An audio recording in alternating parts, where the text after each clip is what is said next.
This is the Guyer Show.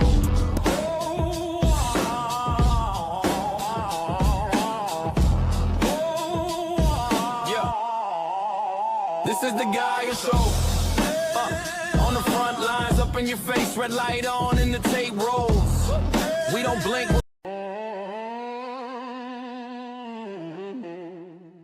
This is the Guyer Show.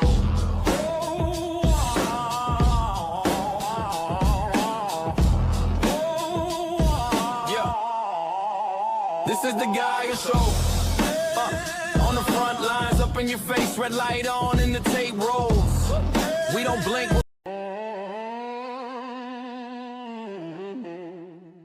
This is the Guyer Show.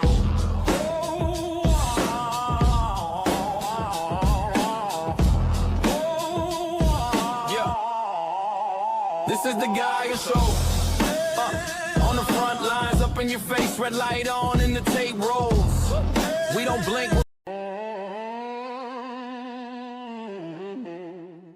This is the Guyer Show.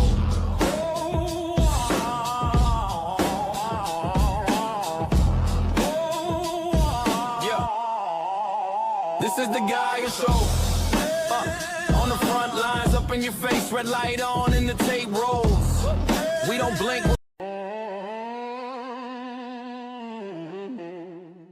This is the Guyer Show.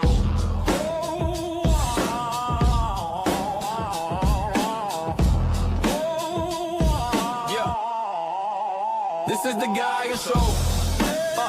On the front lines, up in your face, red light on and the tape rolls. We don't blink. This is the Guyer Show.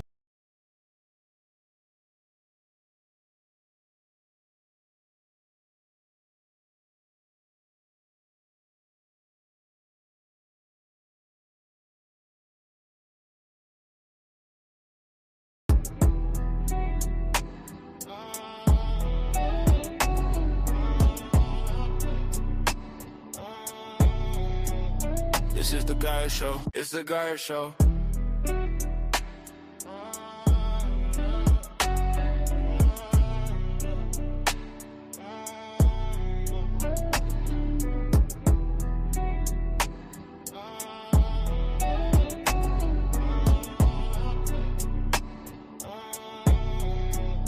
This is the Guyer Show. It's the Guyer Show.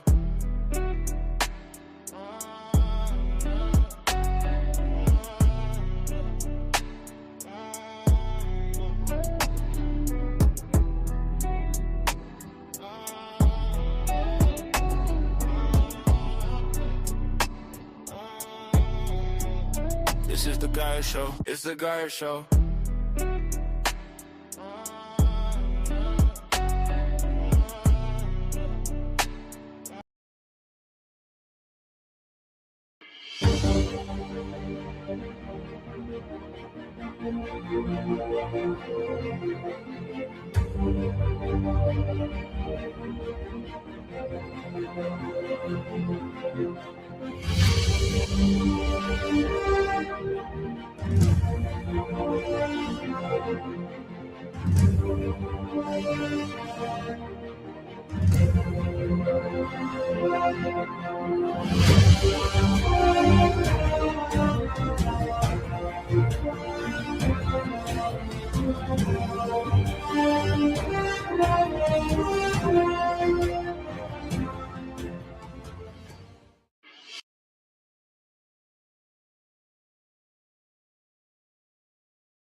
Surface.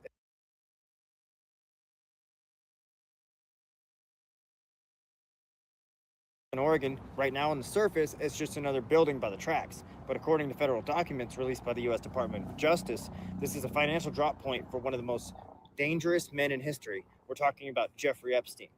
I have the receipts from right here. We're talking about over 20 distinct payments, totaling more than $30,000 sent directly from Jeffrey Epstein to the Pacific Premier Group, PC, right here in Portland. The CEO, Dr. Paul Conti, was in direct communication with Epstein, discussing treatment plans, billing rates, and rescheduling for a female acquaintance. Epstein wasn't just socializing, he was directing the care.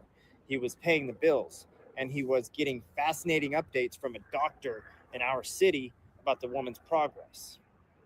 Now, the files also touch on humanitarian efforts, including the work of Dr. Gilbert Klingon and his long-standing collaboration with organizations like Mercy Corps to deliver disaster relief and mental health resources after catastrophes like Hurricane Katrina.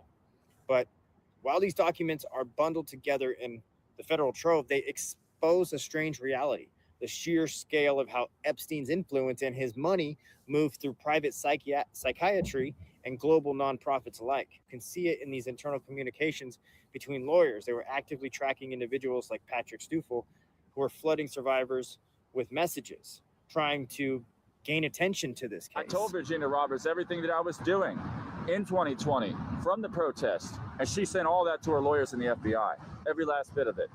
Was he working with the feds? No, it's worse. He was working with Virginia, who was trying to get the feds to do something. The story isn't just about what happened in a private island in the Caribbean. It's about how these webs, the money, the psychiatry, and the high-stakes legal battles touch every single one of us right here in Portland. Subscribe to The Guyer Show. We aren't stopping until the whole truth is on the table.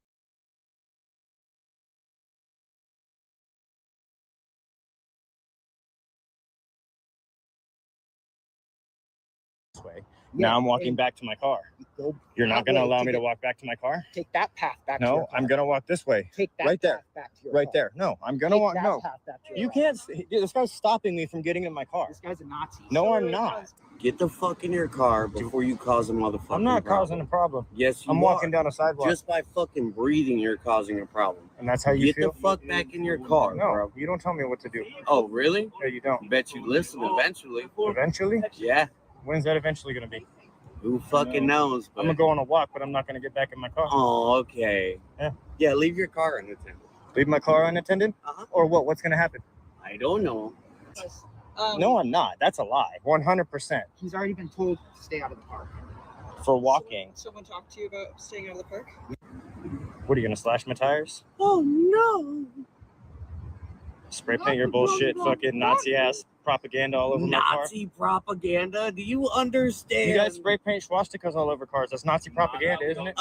No. Your people are the ones that My are people? fucking Nazi. What up with your whole investigation on On the Epstein files? No. That's too big for you. I don't like you being behind me in a mask. You're scrawny, but I don't want you to ram me with your bike. The fraudulent nonprofits. Things It's going great. They actually opened up an investigation on Good. Indiegogo. good. Yeah. You should continue on that. Straight up. Keep focusing on that. I right was now, walking, and then you guys surrounded me, and then I pulled out my phone. because For accountability, right? We Once you were guys stop going surrounding me, There's I'll put my phone down. You're not being Our surrounded. neighborhood. Every single time that you see me, you call me by my fucking slave name. You dusty Okay, what would you like motherfucker. for me to call you? Nothing. Huh? We're not trying to fuck with you, but Then why are your presence you here- pressing me like that? Because we know you're gonna come over here and fuck with people. I'm Or not you're fucking with nobody, You're gonna bro. peek around. Creep around. I'm walking. We surrounded us. I don't like being surrounded by people with masks and camouflage around my car when I don't have any self-defense on me. Oh no. Right? You can agree with me, right? I'm not denying. Like if you had a car, but you don't. But if you did, Oh, you sure about that? do you have a car? I You never sure see about you. I that? never see you in it ever. That's because I'm a ninja. All right, I can agree with that. Well, if I surrounded you in your car and I had a mask on and I started calling you all these names, you wouldn't get out of your car and start walking? No. Would drive pull away. the shotgun that you claim that I have. I thought out it was of a my shotgun, but fucking then I pants. realized it was nunchucks. Why are you so Do fucking you want to see the worried video? about? Yeah. But it's a public sidewalk. Who are you to tell me what I can and can't do? I'm the person telling you. I'm the fucking fifth person telling you. Okay, but you don't have any Go that authority way. over me. Go that I'm gonna way. go that way. You're gonna go that way. I'm Yeah, you do. Can we pause here for a moment? I'm gonna go that way. I just want to make sure that you all. I'm only recording because he got accounted for accountability. Did- I don't care about You need to whatever go he that thinks I care So about. I'm hearing that you He says heard I'm a from someone Nazi. that you were A Nazi. asked to be out of the park. He was. But Do we he know? has no authority to tell me to leave the park. Yeah, this is the fifth time you've circled. But the you park. don't live Go here. on. He doesn't live You here. don't know where the fuck I live. Go on. You know how violent this is? It sounds like you're on your way out of the park. I am going to my car, which is over there. Yeah, he can take You, this can you path. walk with You me? can Yeah, walk you can on walk the with me. walkway. How about that? Is that okay? Can we- Take him that way. Take him out of the park. I understand that. We're walking out.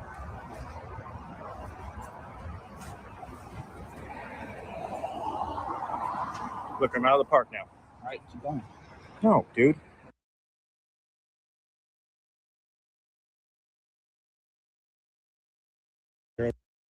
See that video circulating around? Which one? The two petitioners getting confronted at the Sunday market. Mm-hmm.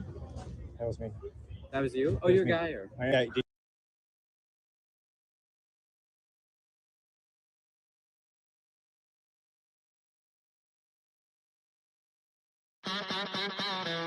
I ain't been here 5 minutes.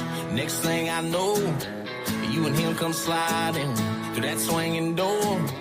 You wasn't lying when you said that you'd see me around. There's 100 bars across the next 3 blocks. You try to break my heart, and now you take my spot. You could've cheated on me, could've put a dent in my truck, but now you've gone too far. Damn, baby. There ain't no mystery about it, no, you don't wanna leave me alone, no. You just wanna cause me trouble, so I'll start shooting doubles, but girl, I ain't going home. I know you crazy about your new man, now you only come here trying to run me out. Girl, if I ever learn one thing, don't fall in love where you think. Go on and tell them that I lost my mind. You know I'm in here every Friday night. If losing you taught me one thing, don't fall in love where you drink. We used to tear it up out on that floor, and now wish you'd shake yourself back out that door.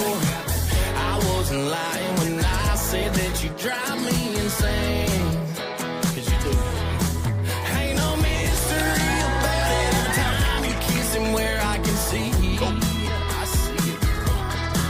Oh, you think you might upset me, girl? I'll pay for the wedding if I can just drink in peace. I know you're crazy about your new man.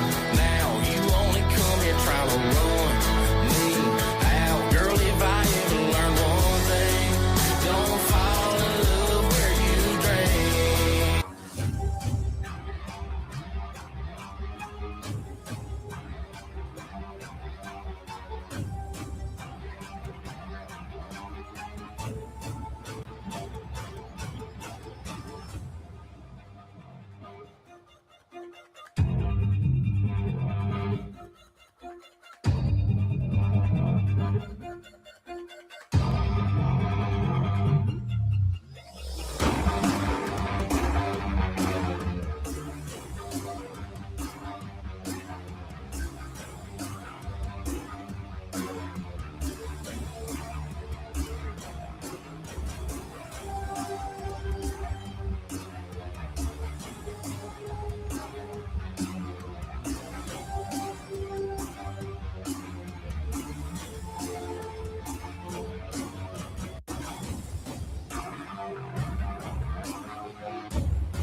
regenerates tissue.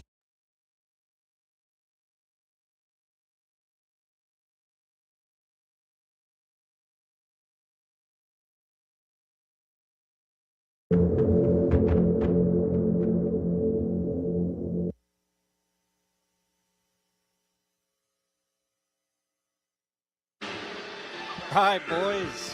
How we feeling? We're here live at the desk. I'm Brent Kitchen along with Ellis Williams and Travis Young. All right, we're holding down the fort. It's a Australian and Barbarian takeover weekend. Devin Meyer is going to show it how it's done. He's coming out quick tonight. Cool. Yeah, getting his signature Show off to the crowd. Love this man. Everything I've seen online, he's been training the last couple of weeks as much as possible for this fight, so it's going to be a good one, that's for sure. Been training his tail off. This will be a very exciting fight. Too much energy for me. I'm excited to see his opponent, Mickey, about to come out. He's flossing it. We'll see Mickey come out his first time back off an injury. Tennessee, it's Mickey Gallus.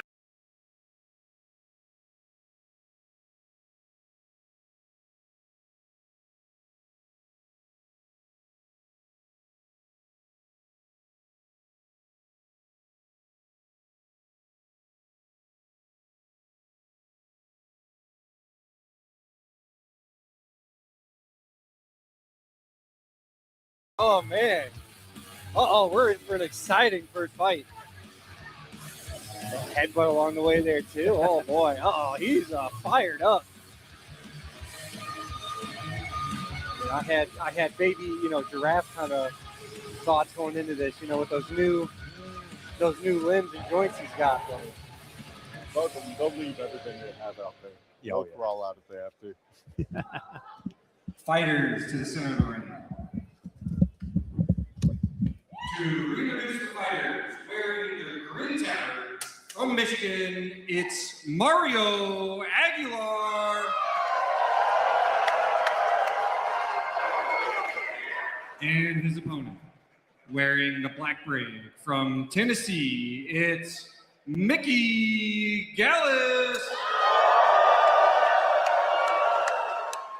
The fighters have agreed to 3 one-minute rounds. If you're taken to the ground, you'll be stood up after 10 seconds. No illegal strikes. Defend yourselves at all times and obey the referee. Fighters, do you agree to these terms? Then touch tips and back to your corners. Fighter number 1, are you ready? Fighter number 2, are you ready?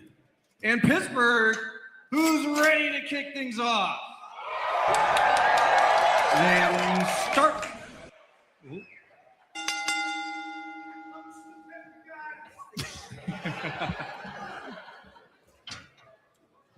You're good. All right, Pittsburgh, how about now? Who's ready to kick things off? Then start fight. A little bit of a cage issue there, but we'll see if we got it solved. A little bit of cage there. Malfunction there, but we're in. What a fast flurry here to start off. Crowd's already decided their favor. We've got multiple screaming Mario. Great shield punch. Mario's scrappy along the cage here. He is, but that small buckler isn't getting the reach he needs. He's definitely coming in, getting the pressure. That leg rig. Yep. Trading blows against the side Mickey's of just the got cage. pushed up against the cage. Yep. He's looking for that head and Nice. arm. Nearly going for a tie Toshi there. Ooh, front kick straight to the chest.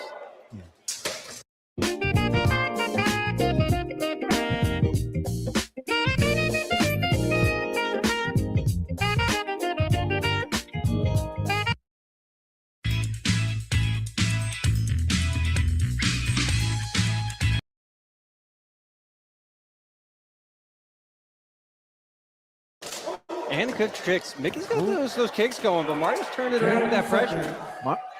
With that small buckler, he's getting those punches inside. Yeah, he's definitely trading back on points. Mickey had him up against the cage, but definitely looking good.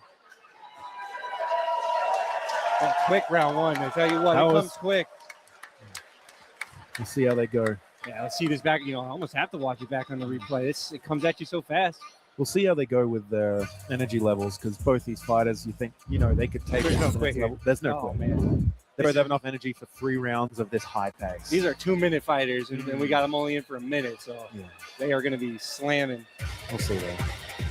What do you think? A minute, it feels quick out here, but boy, does it take a while inside. What do you think? Look at Mickey, how he pins Mario against the cage there.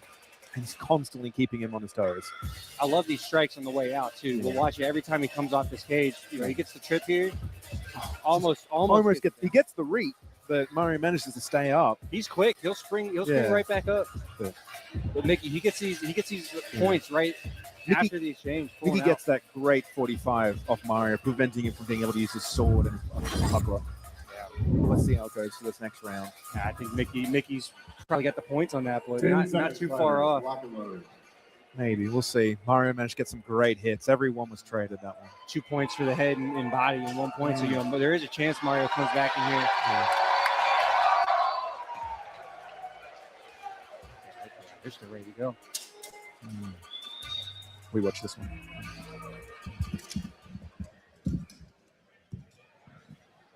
Fighter number 1, are you ready? Fighter number 2, are you ready? Pittsburgh, are you ready for round number 2?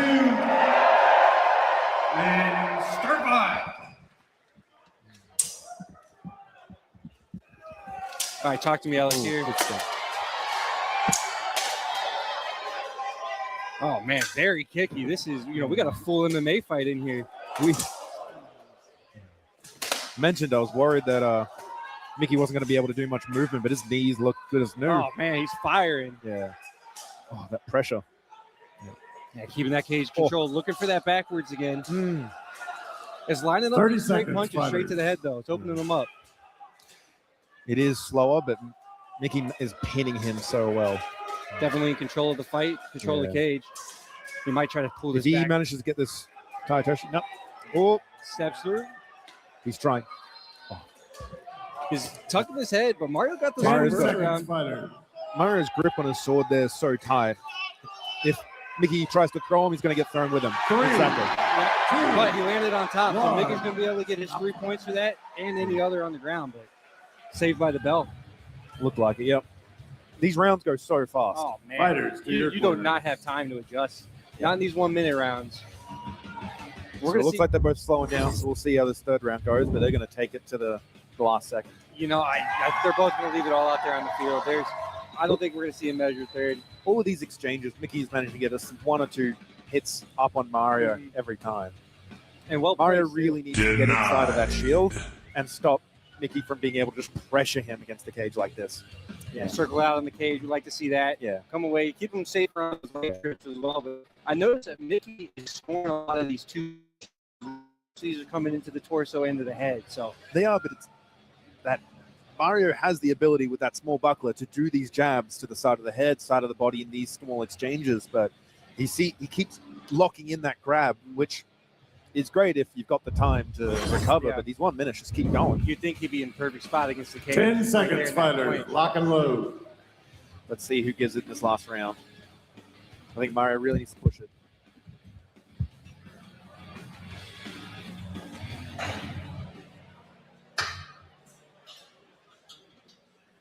Fighter number 1, are you ready? Fighter number 2, are you ready? And Pittsburgh, are you ready for the final round? And start fight. Oh, Shilban is back. This looks like a little fencer out there. He's a little fancy, a little confident. Yeah. I mean, if Mario doesn't capitalize on it, he can just do it for days. And style points. Uh-oh. Look at this aura. Whoa. Oh, he's swinging for the fences too. Mario needs to capitalize on these mistakes. Yeah, Mario's just taking a little bit too much time. I think he might be just too adjusted those 2 minute rounds. Right up against the cage again. Right up against, locking his sword in. 30 against the seconds, helmet there. No points here. No points for Mario. He needs to gather more points. Look at Mickey's sword. sword. Yeah. Shit. Lean in a bit. Oh, right. Oh! This could turn it around. Turn it Straight around. head punches. Yeah. Keep Scoring. going. Keep scoring. Full mount now, just raining down the blows. Right in between those arms. Wow, what a great use of his 10 seconds he gets on top. Oh, Mickey, slow to get up. He may be feeling it now. 10 seconds to go. Can he survive? 11 seconds on the clock, fighter. Weapon malfunction. Too much angle on sword. this one. Leaning a little bit too far to the left. Yep. Sweet, we got a second one. Oh, this one's a pro fight sword too, so Mario might be able to get these. One throw can turn around a fight. Mario there. 10 seconds left. Give it all he's got. Yeah. Mario's got the opportunity. Oh, big hits, though. Big hits. Huge. Mickey's giving him it all. Push. Stop fight. Wow, what a That was a good finish. What an end to that. We're still hugging it out. We're still going. What a finish to that fight. Mickey gave it all he had there at the end. I think you're up. I think I'm up. So you got to see who it is first. We do got to see who it is. Yeah. Who do we think? I'm giving it to. You know, that could be. I think it's going to be Mickey, but Mickey by a close mark at the end. Mario scored 2 points every strike there at the end on top. Okay.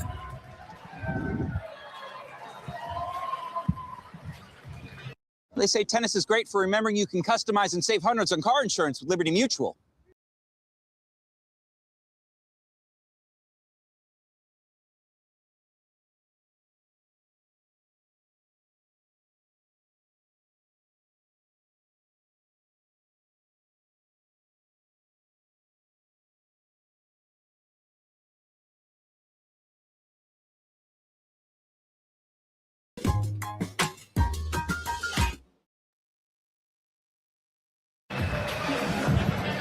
All right. Wow. Front kicks there from Mickey. He was looking great on the kicks, but I think that takedown might have done it.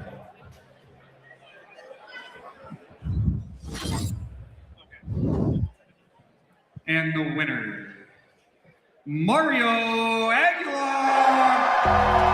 Yeah, Mario with the takedown. Took it down. Got just 2 points, got 3 points on the takedown, and then raining down the blows was enough. Sorry about that, fellas. Just throwing a headset. Yeah, just. And Mickey tried to get it back there at the end with the raining blows along the cage, but Mario just gets it. Just goes to show you one takedown can really turn the fight. And we're going to get the man himself coming in. He's going to take a small breath. We'll get him on the mic, see how he's feeling. But Mario, how are we feeling? Pittsburgh, I'm back. Mario, from the start, everyone was screaming your names. You've got fans all through here. Do you have any other words for Pittsburgh? I am just so humbled and honored. Thank you guys so much. That was a tough fight. Everybody who knows Mickey knows he's an animal, and no one's ever confident stepping in there with him. So this means a lot to me, man. Mario, you gave it your all here tonight. I'm pretty sure everyone here thanks you for that. Thank you so much for your win. That was awesome work.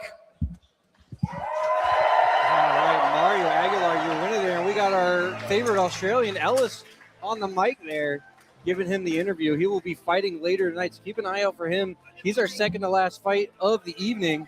He's going to be fighting Daniel Eddy for a really high action clash. It'll be just like what we just saw there.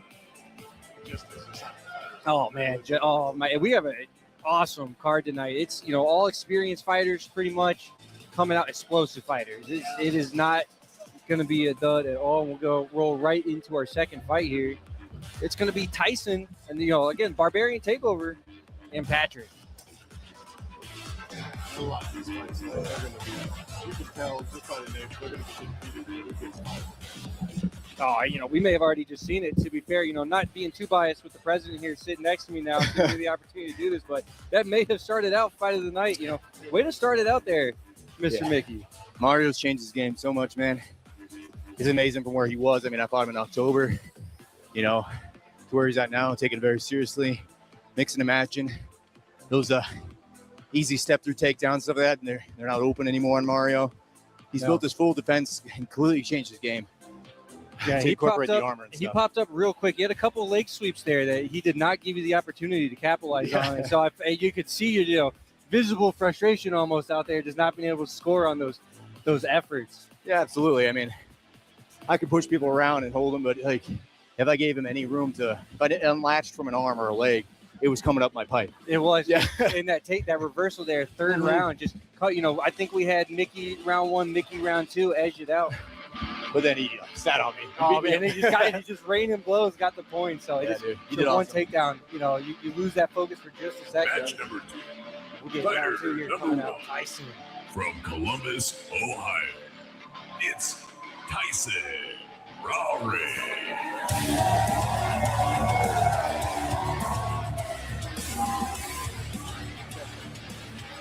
Making his debut in the Armored MMA cage, huh?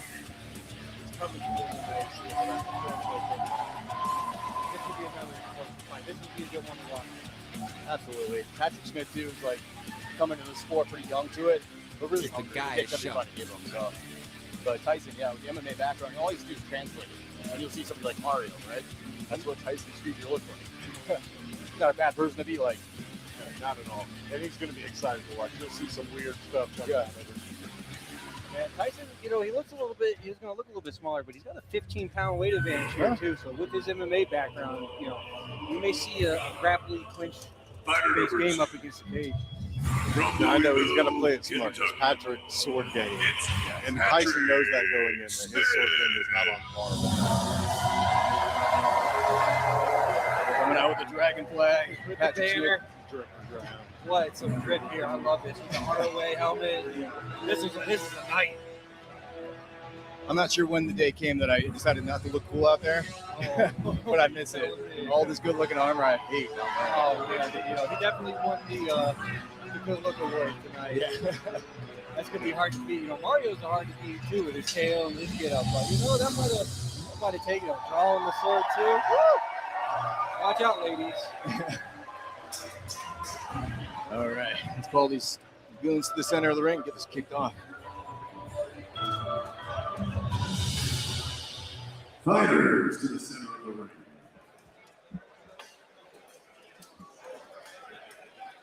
To reintroduce the fighters, wearing the black and blue burgundy, from Ohio, it's Tyson Rory. And their opponent, wearing the red tabard, from Kentucky, it's Patrick Smith.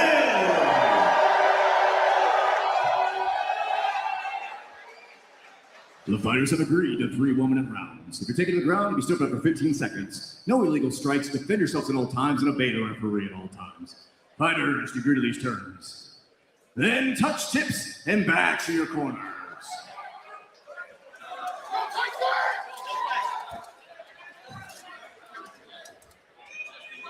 Fighter number 1, are you ready? Fighter number 2, are you ready? And Pittsburgh, make some noise if you're ready for some more action. Right.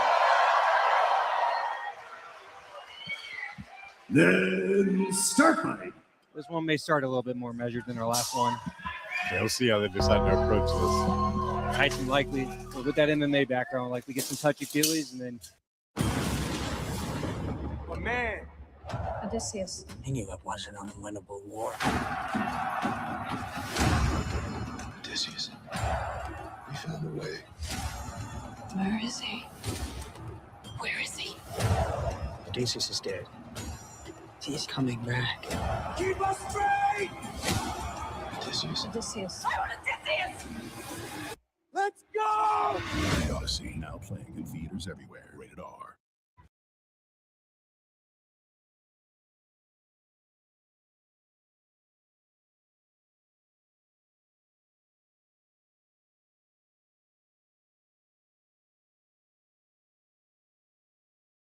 Interesting to see Tyson come out with that, you know, southpaw stance. You know, our sports is southpaw, you know, but that weapon going in the back is going to really hurt him if Patrick can beat him to the punch every time with that, his weapon foot forward. And it looks like Patrick's got a little bit more range, too, on this shield, so he may be able to use that, keep a little bit more distance, tip him away. 30 seconds, fighter. Tyson mixing up some of these leg strikes, but keep an eye on the sword. His sword's coming in a little flat. Mm-hmm. That's a hard thing, especially in newer fighters. Like, they rotate their wrist to cheat the blow, and sometimes that ends up landing flat versus landing edge on. He's got some good targeting going there. All of these 2-point strikes up towards the helmet. 10 seconds, fighter. That's good measured kind of round. Mixing in the leg kicks. We've got a pretty good mixture 3, of martial arts. 2, 1. Stop 5. Really put into the measure of armored mixed martial arts. Or medieval. Yeah, I know, like, we have to call it medieval martial arts, and it technically is. Like, we're not mixing in a lot of stuff. This is probably more traditional things that happen in the West that eventually turn into other martial arts all around the world, you know. So I think we're actually very, very appropriate saying that it's medieval Martial arts. Yeah, very fair point. Yeah. Who else is out here beating each other up with shields and swords and axes? But I mean, of course they kicked each other. Of course they punched each other. Like, in tournament and war, whatever you could do to win was how you won, you know. So it is cool to see, you know, Eastern principles work their way into this, of course. You know, like a big old shovel hook there from Tyson. And he's doing, you know, I want to go back to that leg kick there real quick. We saw him. He's mixing 10 it in seconds, the right fighters. time. Lock and He's load. got a little bit of that backwards controlling aspect of the fight, but he's mixing these leg kicks in without his opponent pressing him up close. So he's finding great timing for that. And looking at the results on the app, Patrick's yeah, Patrick's on the favorite there. We're going to have to be a little bit more Ohio biased here. No Kentucky's. Round number 2. Fighter number 1, are you ready? Fighter number 2, are you ready? And who's ready for the second round? Then start fight. Tyson's still super bouncy. Now that he's felt him out a little bit, we'll see if he wants to get in some pressure on it. Oh, yeah. Oh, we just saw him, though. Oh, where did that, there it is, right to the ground. That is something we definitely see a lot with MMA guys. They haven't built the grip strength yet, you know, to hold onto a sword. He's just punching him so hard, just leaving it behind. As long as the sword stays in the cage, guys. Patrick's now mixing in a couple weights, right? It's something, you know, when Tyson watches his back, he has a hard time clearing his shot. See how he kind of whips to the side or whips over? He's not following through after the strike to get the sword in a place that's relaxed and balanced. 30 seconds, fighter. Oh.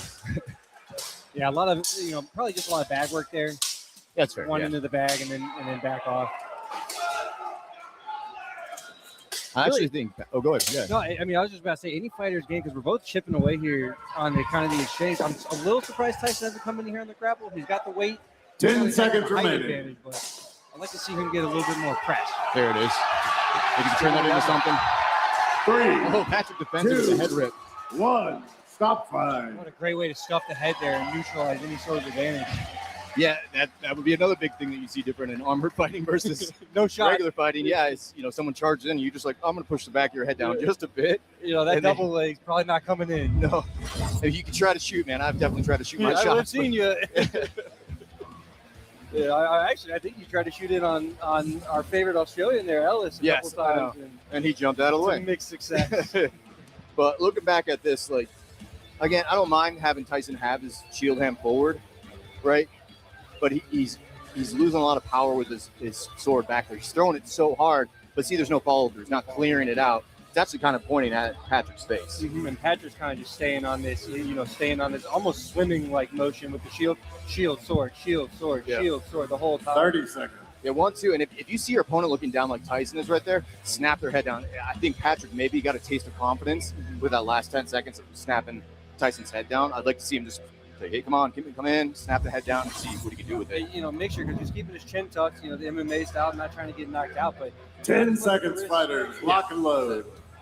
Yeah, and again, 14 pounds in your head, you can't be looking down. It adds up. Yeah, so I'd love to see Patrick just jump on his head and just rip it. Just rip it. You know, we may see that here in the third round after that last 2 seconds. I think he's going to need it. Round number 3. Fighter number 1, are you ready? Fighter number 2, are you ready? And who's ready for this final round? I hope you're ready for YouTube. Then start fight. I have a feeling you're going to be right on this head grab. We're going to see some ground game action here in round 3. There's that pressure. There it is, yeah. For round 2. If he clears that shield out and gets over his head, he's got a huge advantage. Climb him. Tyson's working a little bit. He's working up to these underhooks, but still head too far down to make use. Beautiful grip by sword grip by Patrick. Couple knees coming in, but not really hitting too much yet. Oh, control the waist. Pommel strikes coming into the head. Oh, no, he's down. Oh, Tyson took the stand and just beat into the chest. Stop fight. Oh, ran out of time, though. He was scoring points there. And that's got to be hurting for Patrick. A little bit of boost from the crowd. Let him fight, ref. Let him fight. That's hard to explain to everybody. It's like it is 10 seconds on the ground. We have to stand him back up, or they're just going to keep.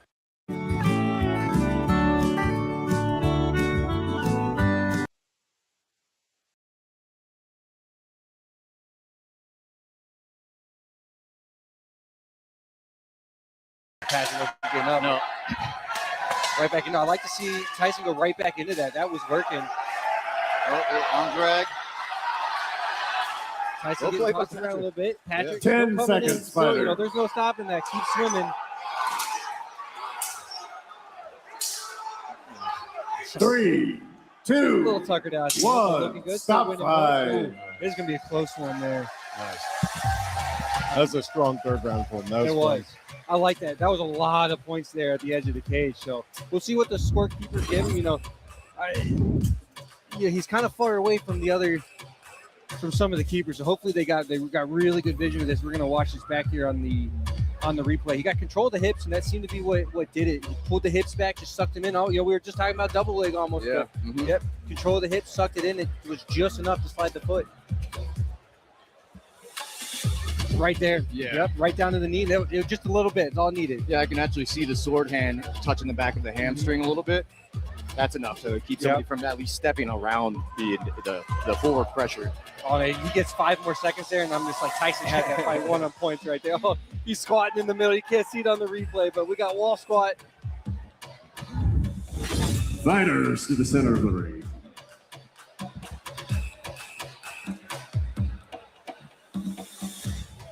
After 3 rounds, your winner is Tyson Lowry. Nice, Tyson. Yeah, the takedowns getting a little bit of boost coming in. They don't like Ohio there. No, they're not big fans of us. Not a big fan. No, we Tyson's love it. letting them know. He's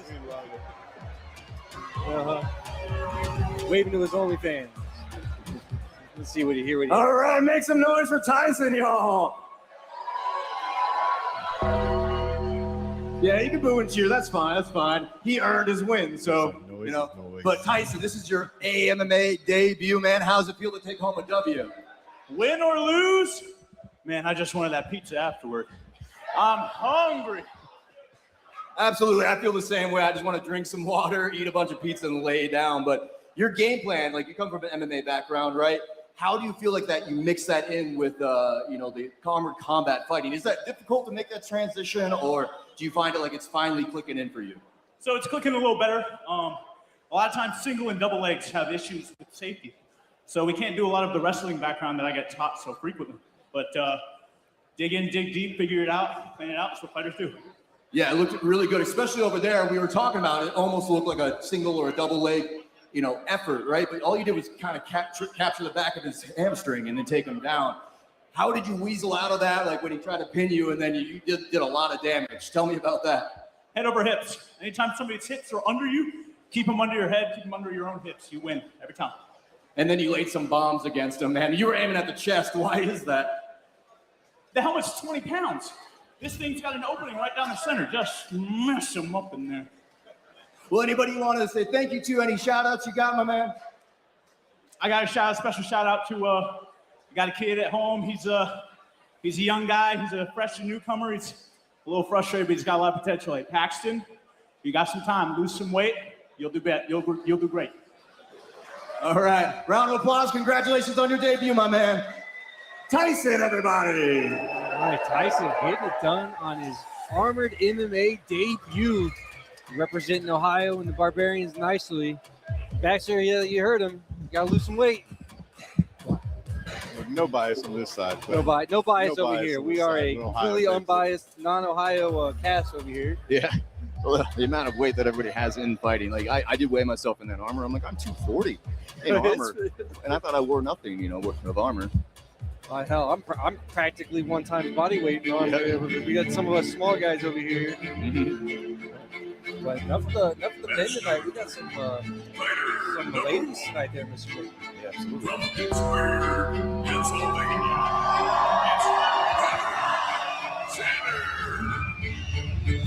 Heather Sanders, Pittsburgh's own femme fighter. She was Team USA representative last year, I believe, at IMCF, if I'm not mistaken. Has done a great job in her weight division.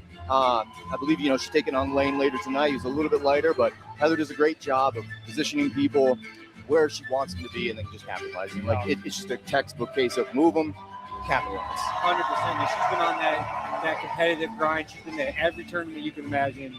If it's within driving distance of her, she's been at it. She's been at everything, BI, IMCF, AMA here. She's been on that dueling grind. And that's honestly, like, if we want to see more and more women in the sport, right, full equal bills. We've had women headline fights before, full cards, but it takes that. A woman going out and fighting at every event possible, making sure that it's known that women are violent too. Yeah, she's well on her way to headline. I was speaking to her today. She's literally leaving here, flying to Denmark. Representing USA on the next week.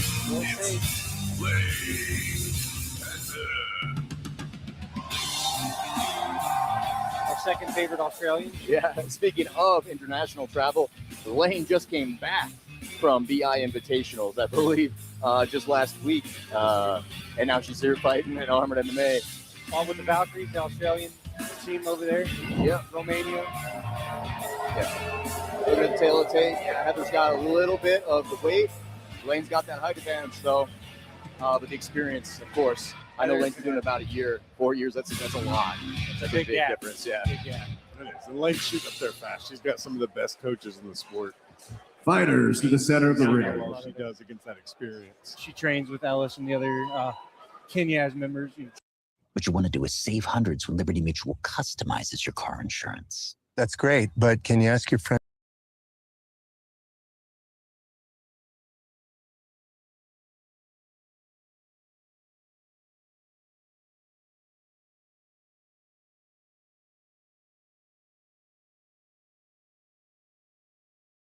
Reintroduce the fighters. Wearing the green brigandine. From Pittsburgh, Pennsylvania, it's Heather Saylor. And their opponent, wearing the green and black tabard. From Australia, it's Lane Vetter. No love tonight. I feel like Pittsburgh may have chosen their champion on this one. The fighters have agreed to 3 1-minute rounds. If you're taken to the ground, you'll be stood up after 10 seconds. No illegal strikes. Defend yourselves at all times. Obey the referee at all times. Fighters, do you agree to these terms? Then touch tips and back to your corners.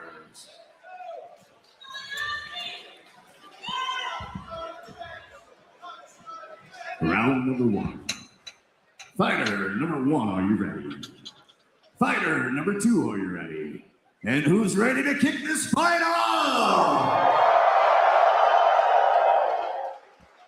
Then start fight. All right, ladies going at it. It's always good to have a ladies fight on the card there, Mr. Mick. I know you guys always facilitate that. Yeah, we've every single fight we've had a femme card on. And right off the rip, I mean, good range gauging by Heather. And Lane said, none of that. right to the press on the camera. Yeah. Which I know Lane's been doing a lot more melees. And here it is with the Harai Goshi attempt off the cage. Yeah, we might call that a head and arm for the 30 seconds. Yeah. A little Kosotogari by Heather to switch directions. But Lane is doing exactly what she needs to. She needs to split Heather's legs and then step across for that Harai. I love just keeping this pressure here. She steps through. It's not there. Reset. Attack again. Yeah.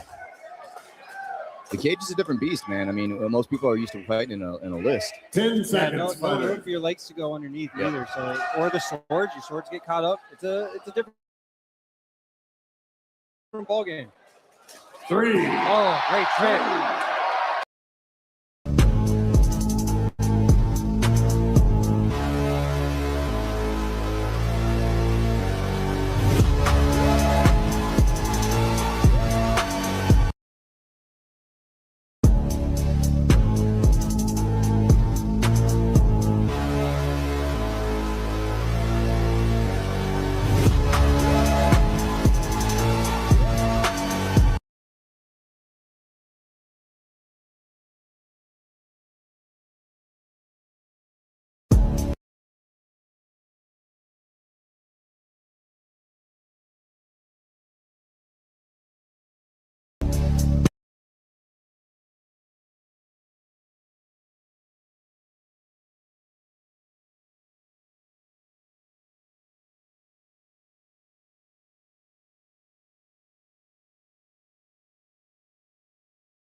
Fight the whole time. Big impact onto the chest. Yep. Trust that cardio right there near the end of the round. A little touchy-feely. Both got the same range. Yeah, it takes one shot to the face. It's like, nope. Yeah. Let's turn this into my game. Because what's interesting with what Heather was doing with those strikes was she wasn't rotating her hips into them, so it kept a solid base. And it's like you're not going to be able. You may not get hit. You may not even get hit hard, but that person ain't going to get like overshoot or anything like that. So you're going to have to break through their very stoic posture. Yeah. But right here is where actually you'd like to see where Heather's shield's at. Start rotating it down the back of the spine to try to get your elbow over a little bit more. And I think this is one of the disadvantages we start to see. Where, Heather cheats a little bit in the extra distance. Look how much she almost has practically a foot of distance off the knuckles there. She's gonna disrupt her grappling. And that may be why she doesn't rotate her hips as much. She's like, I don't need it. I get the full range, but that power is super important. But 3 minutes, we get 3 minutes into the fight, and all of a sudden, you're gonna need that pop. Yeah, absolutely. All right, looking at the app, go download the Armored MMA app, make your predictions. You got Heather Sanders up 55% in predictions. John Love. Round number 2. Fighter number 1, are you ready? Fighter number 2, are you ready? And who's ready for a second round? And start fighting. Oh, quick off the bat, Heather is. Yeah, give you it right back.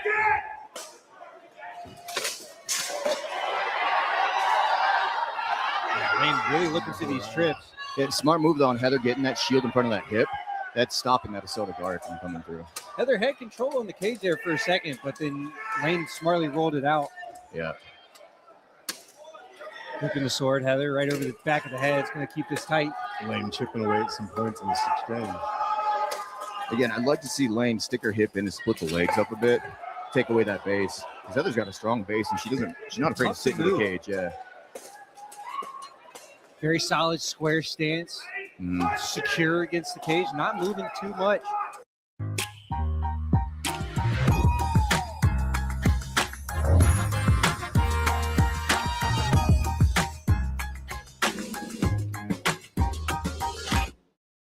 Check this out. I'm going to show you how I afforded this car. Okay, you ready?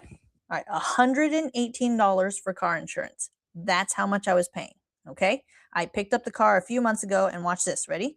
$97 premium, $20 were my fees, $118. Now, I covered up my private information, guys. $39, $118.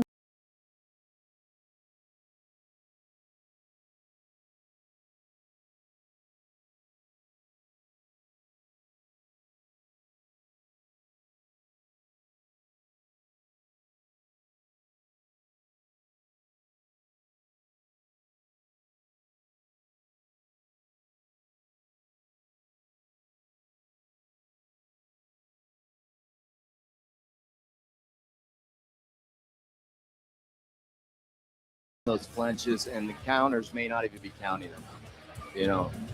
Hitting people like that, like either that teep kick, like it wasn't enough to I wouldn't count it as a point.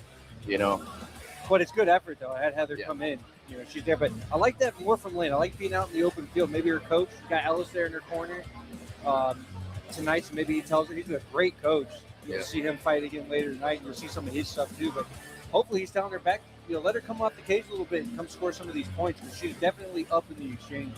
Yeah. In the open field or open cage.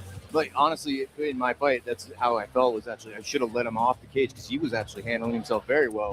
With his cage back against the wall. Sometimes you got to give up on it. Almost the same thing we saw from fight number 1. Yeah, and Heather seemed pretty comfortable on the wall at all. She just solid rock, immovable. Well, we play a game when we train where 10 we're seconds, just make them uncomfortable all the time. lock. That's hard enough. If you can't make them want to react or move. Yeah, I don't know that Heather was uncomfortable. No. I think I feel like she's about to come out here in round 3. Yeah, absolutely. She's got to do it. It has to. Like Yeah. I wouldn't. Either one of them. I wouldn't think that I'm winning. Yeah. No. Round number 3. Fighter number 1, are you ready? Fighter number 2, are you ready? And who's ready for this final round? Then start fight. We got some crowd noise today. Yeah, they want to see some damage. You know, I will say we get a lot of exciting men's fight, but ladies are definitely more strategic. Oh, stop fight. Stop fight. Stop fight. Our awesome referee keeping everybody safe. Sword was stuck in there. Yeah.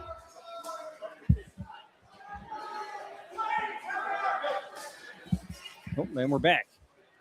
Yeah, I believe the sword was getting too close to the entrance of the helmet there, so Ricky stopped it. That's nice. We'll give him some props later. Yeah. 30 seconds, fighter. Good rip chops by Heather. Lane just still with this cage control.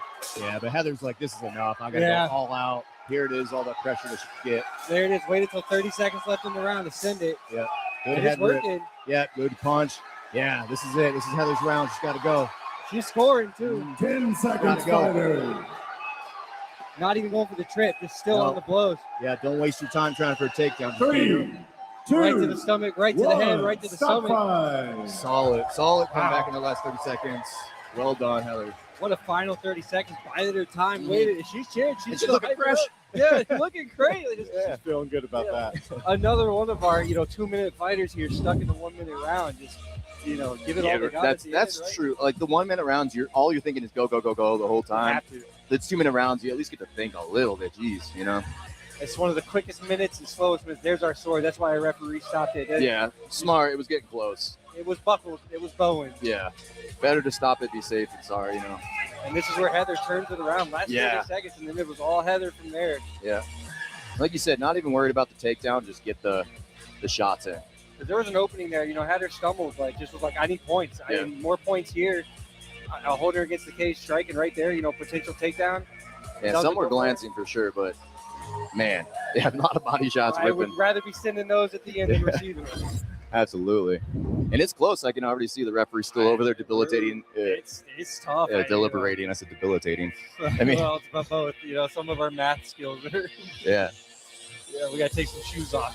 Keep counting.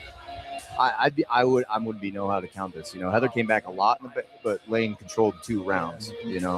Lane definitely had the cage control for 2.5 minutes of that fight, but just even with the one takedown, the one amount of points, anything could turn it, and it really could end up. There's no TKO possibility, but still, like, there's the points. You can come back. Let's see who our winner is. After 3 rounds, your winner is Lane Phantom. Oh, she got it. Lane finished it out at the end. Wow, was able to survive that last little bit there at the end from Heather. Heather gave it a shot, but no, our lovely Australian took it.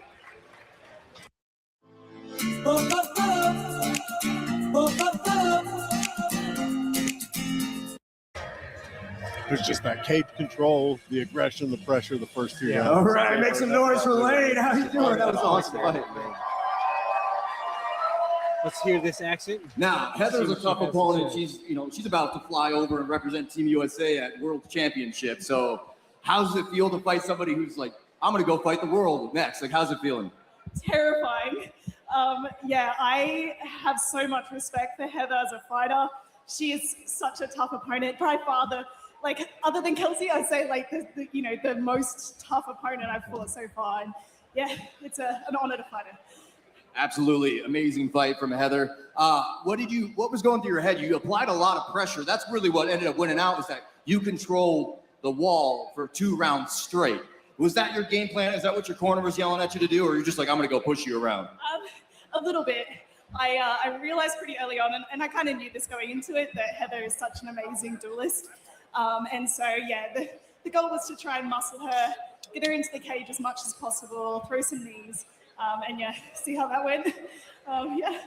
Yeah, and in the last 30 seconds, Heather turned it up. It may have been a second too late, but what was going through your head as you were getting your head bounced off that wall? Yeah, my gas tank, by the 3rd round, I was really struggling, and so Heather really turned up the pressure. I found it very difficult to try and block some of those strikes, but it worked out, I guess, in the end. Yeah. Yeah, and how you just came back from Romania, correct? You were traveling overseas, fighting with your team from Australia, right?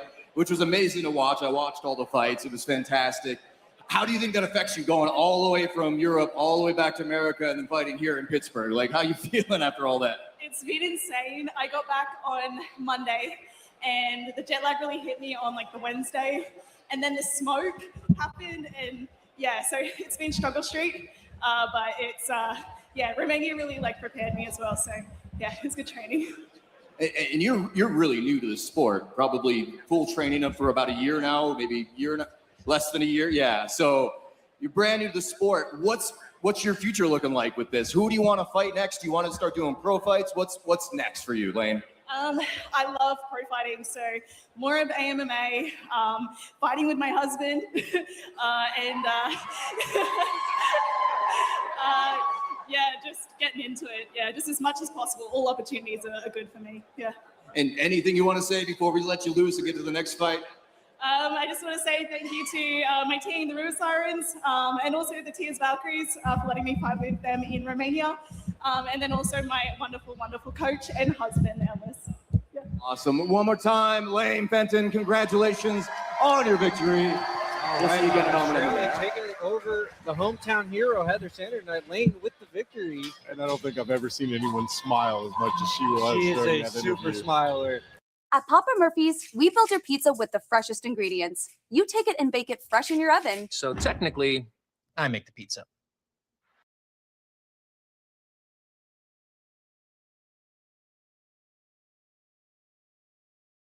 Even later, she heard the shout out as he fights in her second to last fight of the night.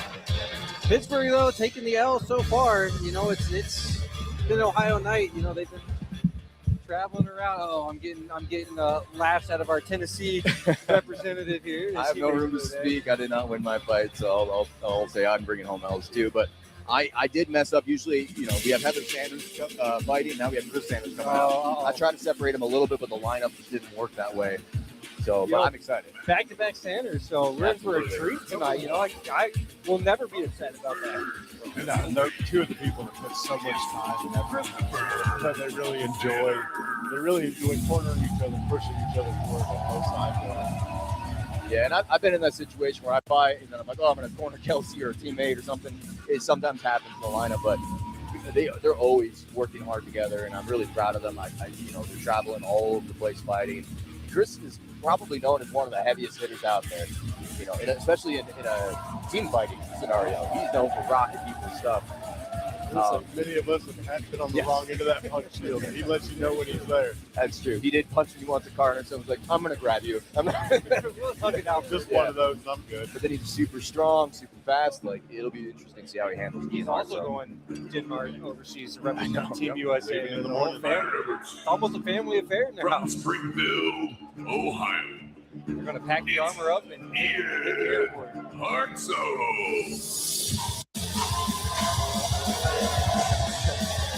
A room full of booze. Booze again. You know, Pittsburgh's got try number 2 on this one. So, yeah. And you know, I think they'll be very happy probably with the fight. We won't get too biased. But he's a scrappy fighter. So. This is going to be very interesting because it's almost two opposite fighters in their entire approach to it. Very controlled fighter in Chris, very explosive fighter in Ian. So I'm worried for a treat again. The whole card's a treat. You can almost say that all night, but yeah. Barbarians as a whole, I've been very impressed with their improvement of grappling, especially Ian Hartzell. Like, the grapple game's way high, so I'm excited to see how this plays out. Well, they've had Kenyas themselves come down, Mr. Sean Fabian, who's been in the ring. Fighters to the center of the ring.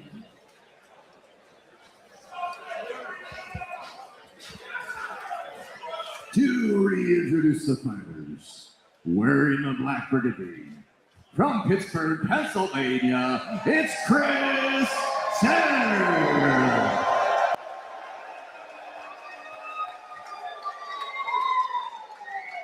And their opponent, wearing the blue and red tabard, from Ohio, it's Ian Hartzell. All the booze. We'll make it up for him. The fighters have agreed to 3 1-minute rounds. If you're taken to the ground, you'll be stood up for 10 seconds. No illegal strikes, defend yourselves at all times, and obey the referee at all times. Fighters, do agree to these terms. Then touch tips and back to your corners. Yeah, immediately here. Keep an eye out. Axe versus sword. Gonna change the game up. Round number 1. Fighter number 1, are you ready? Fighter number 2, are you ready? And make some noise if you're ready out there, Pittsburgh! Oh, Chris is ready to go. Uh-oh. Then start fighting. And we warned him about that axe, but as a newer fighter, he's not as confident with his sword play. He's like, I'm just going to run this. I respect that. He's going to be up close all day. This is what we're expecting to see. Ian's going to try to just control this list. It's the Guyer Show. Oh, great. Ooh. Chris, he's tossing back and forth. I think it's a great attempt though by Chris Sanders, kicking back that leg with like an Uchimata, trying to step across for a Kayatoshi. No risk on the edge of the cage. You know, what's he going to do to counter that? And who's more comfortable here, honestly? There's no points being exchanged. Chris is so comfortable right now. Yeah. This is the Guyer Show. Plenty of times. Having somebody press against him on the cage is and new to him. So yeah, Ian's not scoring points here with the pressure because he's just surviving the takedowns the whole time. If Chris finds his takedown here, he's going to be up on points. Or if he just finds the break. Ian pressing him back, wisely comes straight off the cage, trying to use his buckler axe advantage. 2, 1, stop fight. That's going to be tiring, though. Ian's going to have to keep that up, or otherwise Chris is just going to score it out throughout the Pacing is going to be a big issue for him because he's a just very explosive fighter. He's still getting used to being able to rotate that through. Yeah, so we're seeing on the replay, Ian's pushing through, just trying to get these chips. Jab's not really going to score too much there, but then he comes over the top. On you. And Chris trying to set, look at this, almost has it, but just prevent Ian from scoring points is the name of the game here. Like, he's got the sword. Chris is in such a better spot cardio-wise in this position that he spends a little bit of effort trying to toss him over. Ian spends all this effort to stand back up. No points, you know, you get a couple here or there. Now we got to go help people customize and save hundreds with Liberty Mutual. Maybe where's the golf cart? And then right there at the end, explosive, Chris gets it.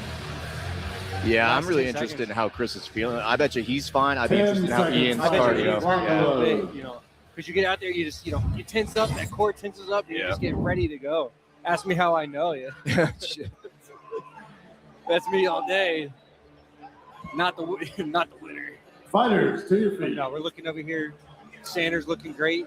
Yeah, he's at You know, 62% in the app right now, and Ian's at 30. You know, So- I wouldn't mind seeing that climb either. Ian, you know, we can see him across the list. He's definitely breathing heavy, but Chris, he looks rock fine. solid. Yeah. Rock solid. Round number 2.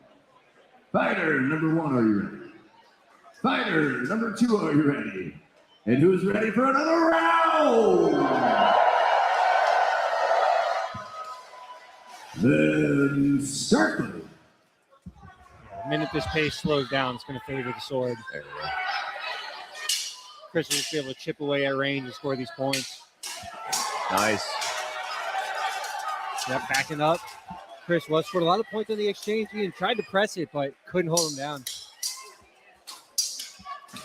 Sanders' sword play has improved immensely since I think last time you were even here in Pittsburgh in March. It's that tournament grind. Him and the wife both been grinding those turns and winning too. They have medals. 30 seconds, fighter. Yeah, I mean, he's shutting down everything Ian's got right now. Ian's got to strike his way into these grapples. Yeah, great grapple defense and point scoring the whole time too. So dynamic. Yep. Uchimata to step across Nice hit. Takeshi. Lands Solid on top. Sander. Ian rolled over, but Sanders raining down the hammer fist. Yeah. Still holding him down. That's going to stress the cardio too. Yeah. Stop fight. He may not get the points for the takedown control, but he's certainly getting the points. Certainly going to get the points Fighters, to your for the corner. blows on top. Time on the clock. Time went up on the round at the end of that 10 seconds. Fighters, to your corners. Minute to rest.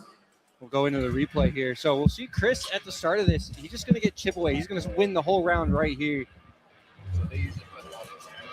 Getting the punch shield in. Just backing up. Almost like a Mayweather kind of look. Big boxer known for his control of the fights. Just chipping away. 2 points to the head. 2 points to the head. Punchio coming in for 2 points, and then Ian widely tries to close the distance, get that grapple, but just not able to get it done. Chris able to spurt back out, so Ian's gonna have to come back out. He's just gonna need a Hail Mary takedown here at the end. Last 10 seconds, yes. I don't know he'll get points on the takedown control, but he's certainly gonna get points here. Rain and blows right into the shoulder, right into the back, some to the helmet there. 10 seconds, fighters. Lock and Looking load. real good on this chair right now. The wife out, Heather, it's out there. You can see her supporting her man, rubbing the back a little bit. It's like armor. Ian's over there. Worse for wear, but we may get a good third round out of him. Yeah, they're looking at his knee armor, I think, real quick, but he can't delay the game at all. Like if it's called up, you got to get it fixed. Has a 1 minute Or they're armor gonna failure, and then Yeah, we might charge him for armor failure if he doesn't get up right away. So we get a nod. Got his support crew there, two Barbarians. Tyson actually back in the ring, so 2 previous fighters coming back support. We love to see it, helping each other out. Final round. Fighter number 1, are you ready? Fighter number 2, are you ready? And who's ready for this final round? Then start fight. All right, Ian's going to have to come out big here. Explosive takedown right off the bat. And he knows it. I mean, he got coached up. He's hunting for it. Oh. See, he doesn't have Chris's head at any angle whatsoever. Like it's like he's dragging him behind No him. posture control, just Yeah. kind of pulling over the hips with the core, and that ain't going to get at you. Look at the difference when Chris steps through. Has the head control, breaks the spine. Yeah. And that's how it gets. I don't like actually doing that with an underhook. Even though you have more leverage, you're not able to tip the head as much as you normally Not would. in the armor, you know, we're out here grappling normal, wrestling other. Sotogari attempts. He's Oh, almost it's got it. there. Yeah. Hey, saving Ian. Ian trying to hold on. Still needs that big takedown. 15 seconds left to Yep. score some points. Low point scoring round, but right now Chris still has it. 10 seconds, fighter. Yeah, Chris is going to have to hang on for this one and ride it out. I think he's got it. Just a little bit of, even a you can couple see points the at the end. experience difference in that. Yeah. Ian's still trying, though. Give him credit. He's Nice. still trying. Not giving up in round 3. Axe stuck in the hip. Stop fight. Fighters to your corners. Oh my God! Still going, giving him the business. The crowd's loving it. Maybe not a little bit. Some, Yeah, he knows. Yeah, some a little, some not. So. We love to see a little bit of fun. That's fine. I don't think you can hear him, All right, looking at this replay again, Ian doing the right thing, pressuring in. There's just nothing left in the tank. Yeah, I mean, it's so hard when Chris does this. He puts his hand right on the back of your head and makes you go down. Like, even if you're going for this, still look at the space. Yeah, look at his head up there. No spine break, no Yeah. head control. Ian, I mean, practically, if there's no cage there, Ian's falling over. Oh, yeah. I mean, Chris is reading the CPI lettering on the cage over there. Like, you can see just fine. Waving to the crowd with the shield hand. You have to do that. And it's hard to train that in the armor. Like, you have to get reps and reps and reps to understand that that's where the leverage comes Changes from. the game just a little bit, just enough to break that muscle memory and, evolve the game. Yeah. All right. Looks like they finally made the decision here. We'll go down to the cage and announce a winner. Fighters, you can stand at the center of the ring.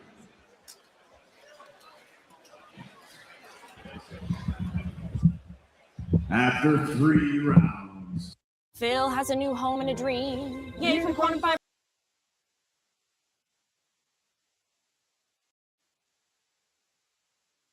All right, hometown hero Chris Sanders takes it.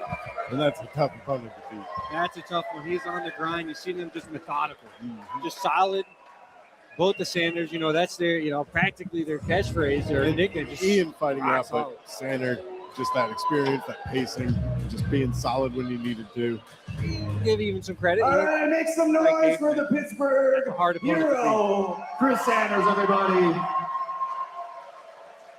Now, I know you've been asked this before. I'm going to ask you again what it's like. What is it like to fight in your town, my guy? Oh, man, this is great. You guys are so awesome. Thank you for coming out, everybody, man. This is beautiful. Thank you. Give yourselves a round of applause. Pittsburgh always shows out. You guys are awesome, and like we're so thankful that we can come here. And I know you got a busy schedule ahead of you. You're heading overseas tomorrow. He just said tomorrow. Just I couldn't go. What are you doing over there? Tell everybody what you, as a person from Pittsburgh, Pennsylvania, going to overseas, and what are you doing over there, man? Tomorrow I'm going to Denmark. I fight again on Thursday to represent America in the super heavyweight class for IMCF World Championships. Right from Pittsburgh. That's right, representing USA from here, super heavyweight division against the rest of the world, right? And it's not just one fight, you guys.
It's multiple fights throughout the whole day, so you'll fight. Do you know how many fights you're taking that time? Well, if you lose, it's just one.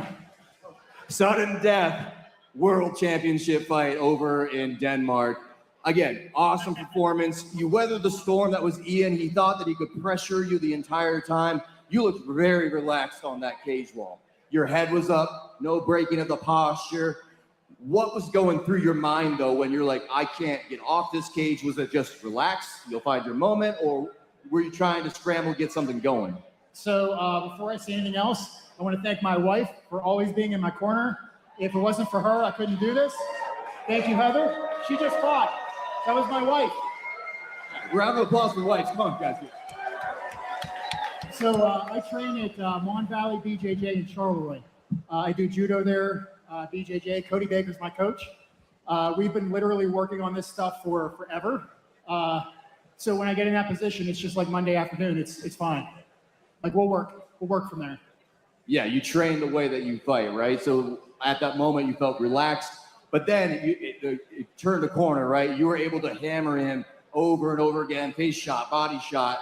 Like, is that always your game plan when you come in, is weather the storm and then capitalize, or do you like to be more aggressive and you were just adapting this time?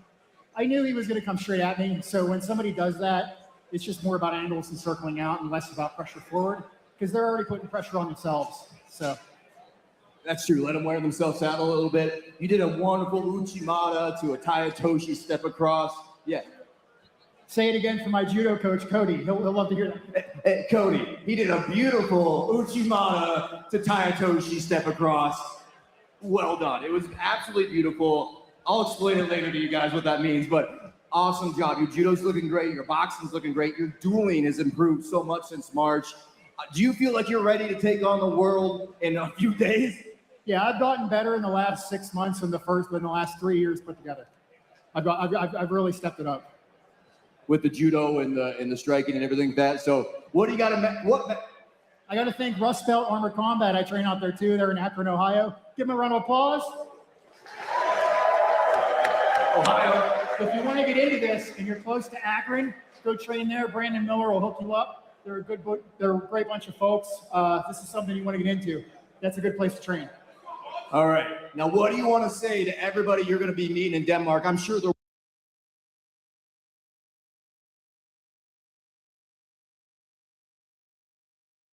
now we're going to look to do Uchimata. Okay, classically, 1, 2, Now I get loaded on the hip, right? I elevate hip, whoops.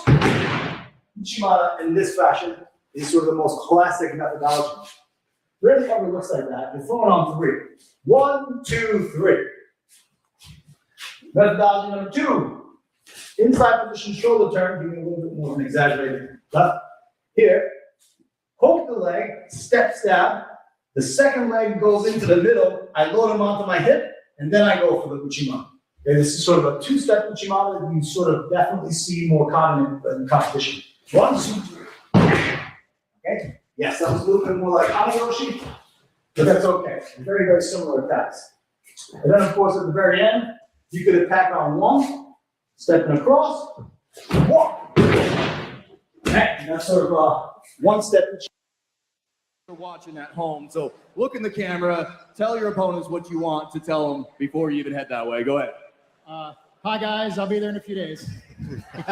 The nicest representative from Team USA, man. Thank you so much. One more round of applause for Chris Sanner, everybody. Pittsburgh's own. Hold on here, Chris Sanner. One of the nicest guys in the Oh, sport. man. He was absolutely unstoppable force. Oh man, he was giving that cameraman a workout there too, though. Chasing him around. He can't stay still. He's that. It's that Canadian smoke this time. Yeah. He got one more in the tank. No, tail of tape, though. I mean, Ethan's got that height, man. Same weight, you know. A little more experience through Ethan. I know he, trained melees and duels and stuff like that ever since I know him.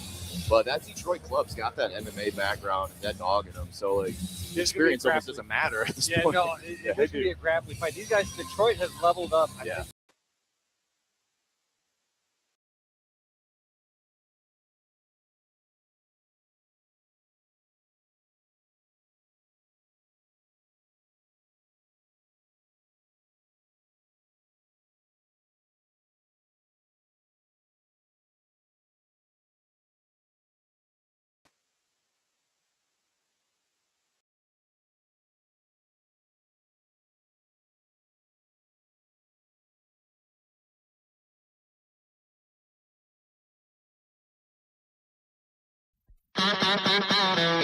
I ain't been here 5 minutes. Next thing I know, you and him come sliding. To be stopped after 10 seconds. No illegal strikes. Defend yourselves at all times and obey the referee at all times. Fighters, do you agree to these terms? And then touch tips and back to your corners. Man, Kyle was locked in. Round number 1. Fighter number 1, are you ready? Fighter number 2, are you ready? And who's ready to kick this fight off? Then start fighting. All right, get ready for the grapple. Coming right in. Yep. No, wasted no time. Kyle's just right up there. But Ethan, looks like Ethan wants to strike tonight, huh? I like a good grudge match. I mean, they're not grudging, but I mean the same. Oh, man, he's smacking hard. Look at that shield right to the center chest. Good underhook by Ethan, but Kyle steps across, finishes the rotation. Ethan almost countered, but not enough. Kyle stayed on top. There's that wrestling background. Yeah, good on Ethan, though. You can see that little lock on that ankle. Going to shut down Kyle a little bit, but Kyle says, blows to the stomach and head. Oh, man, Kyle scoring big points on that. Wisely dropped the sword. He's allowed to drop it for his 10 seconds on the ground, scoring his points. But Kyle with the quick advantage here.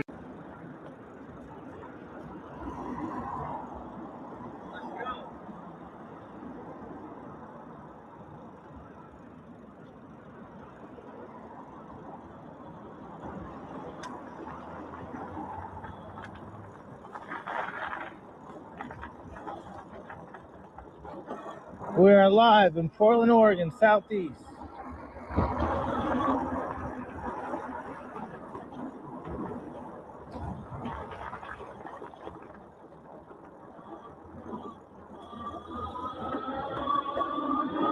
On my e-bike smashing.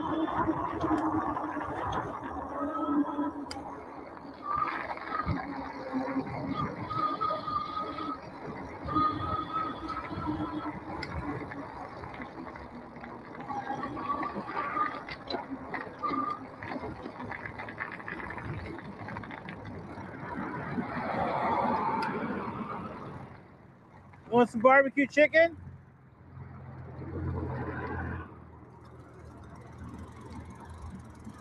You had my barbecue chicken before? Yeah. Valley Ray, what's yours? What's your name again, bro? Zeb. You want some ice water too?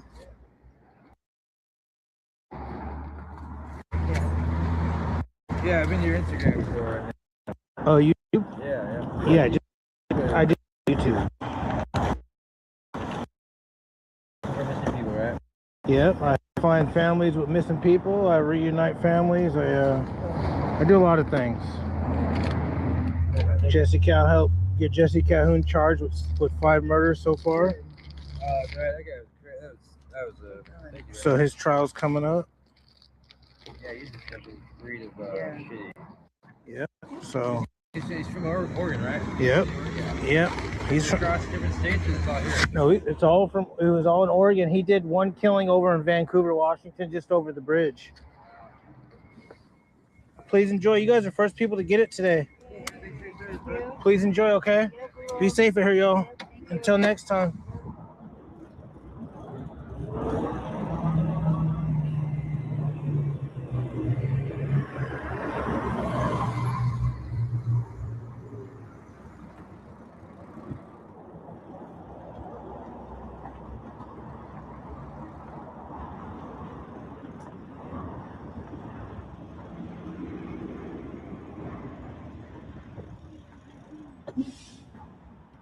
You hungry?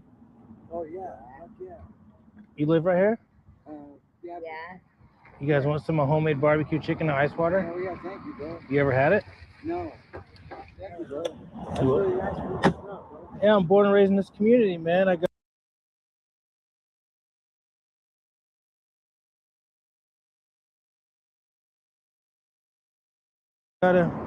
gotta show love because the mayor and governor and other people don't do it. So my name's Boss. What's your name? From Vallejo? No, I'm from Portland, Oregon, from this community. Right. Here's a napkin for you, bro. Thank you so much, bro. My name's Mike. Nice to meet you, Mike. Nice to meet you, Cindy. Here's a napkin for Cindy. Thank you so much. And then here's my honey smoked brown sugar barbecue chicken. It took 5 hours to make. You had it? So much. Oh my God. Man, looks so good. I'll give you another napkin. Don't worry about it. I'll put that up. There you go. Hey, thank you, Ray. You're welcome, bro. Please enjoy, okay? You're welcome, you guys. Please enjoy, okay? Yeah, absolutely. If you ever need help, please let me know. Okay, most definitely, bro. That was really nice. Me too. I hope you guys enjoy, okay? Good luck on your journey. Much love from Valley Ray. Would you guys like another pack to share? Yeah. Yeah? Thank you so much. You're welcome, man. There's 4. Thank you so much, guys. Try it. Tell me what you think. You're the second people to get it today. It took 5 hours to make. Tell me what you think. I made it all homemade. Thank you. You're hired 5 hours to make the slow cook. Yeah, slow cook it. Yep. Thank you, bro. Thank you for accepting my food. Respect. Take care, you guys. Good luck on your journey. Until next time. You like it? Hell yeah. Thank you, bro. I don't like it. I love it.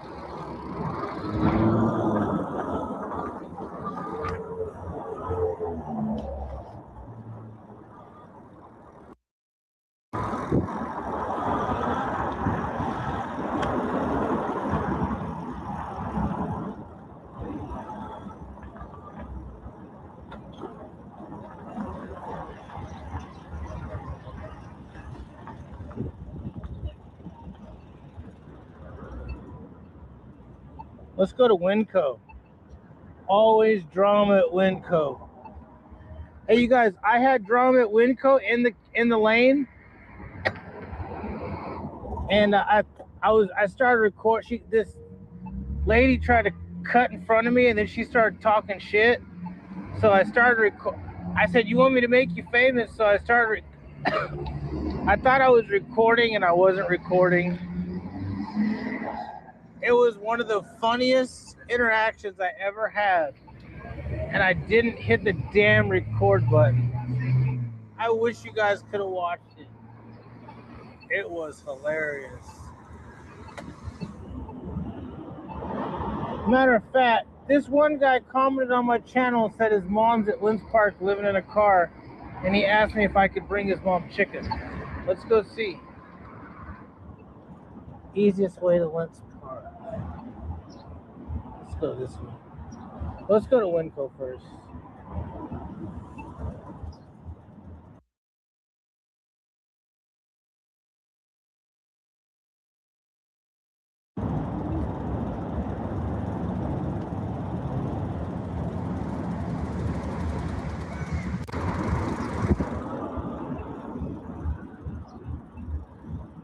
God, this light's taking forever. What's up, Savvy?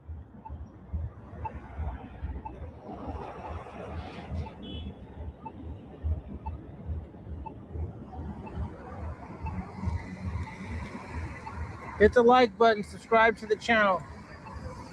Appreciate you guys watching.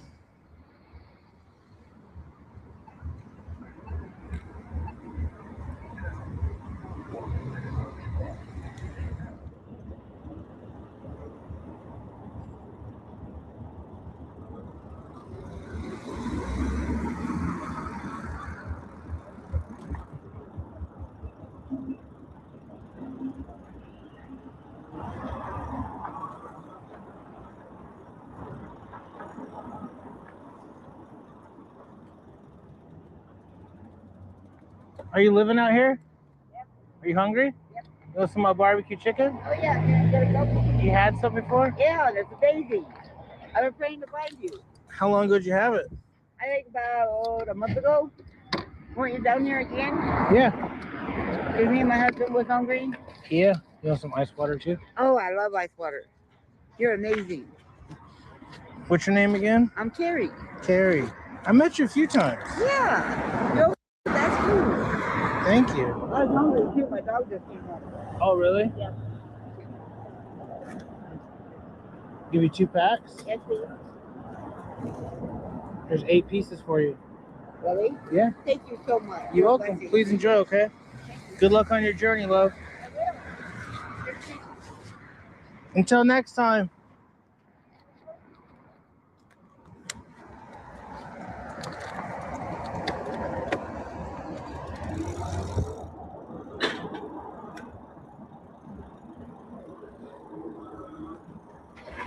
Okay, we're at Winco. There's always drama here.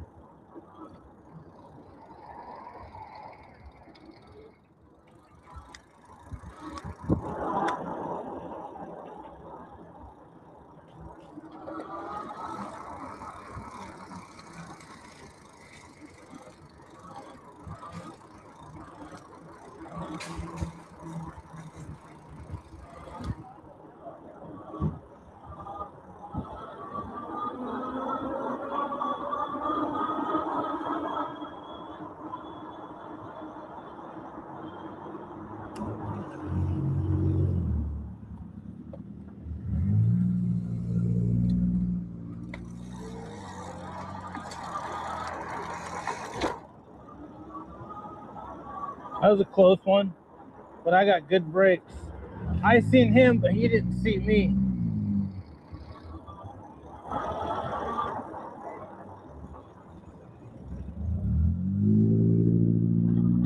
Now I'm gonna make him promote my channel, watch.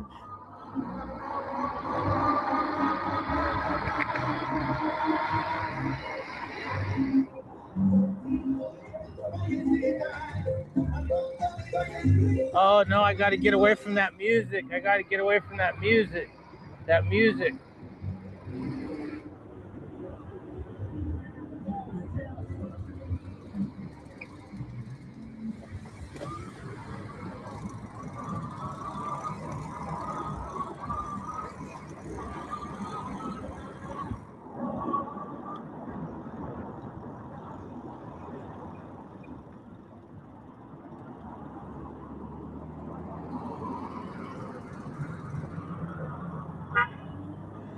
Fuck you!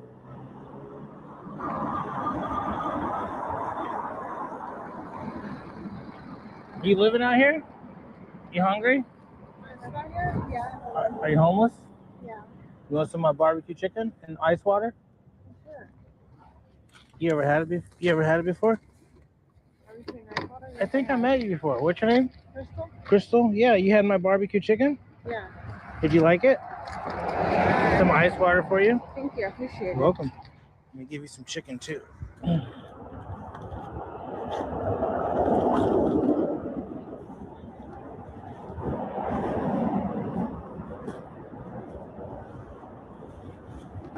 Couple napkins. You're welcome. There's 4 pieces of my honey smoked brown sugar chicken. Thank you. You're welcome. Please enjoy, okay? Thank you. I will. And if I see you again, when I see you again, I'll let you know. Okay, thank you. Be safe here, okay? Good luck on your journey. Oh, that car's flying. That car is going like 100. Better be safe out here walking. These cars are driving fast. Please enjoy it. Just got done, okay? All homemade.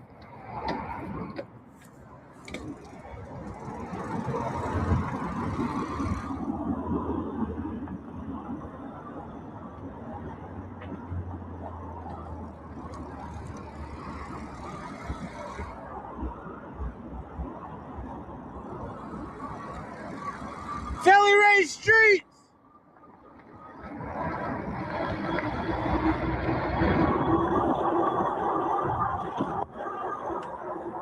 We're kicking ass and taking names in case any family members see their family.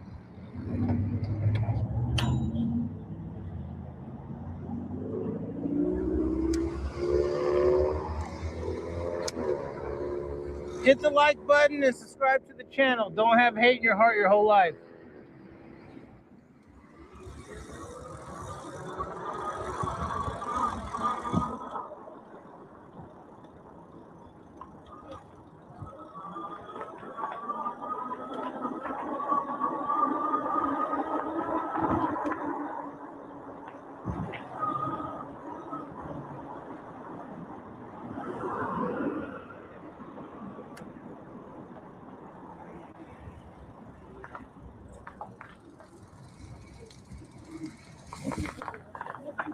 Thank you. Excuse me.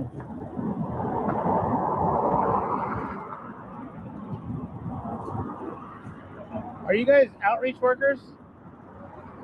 No?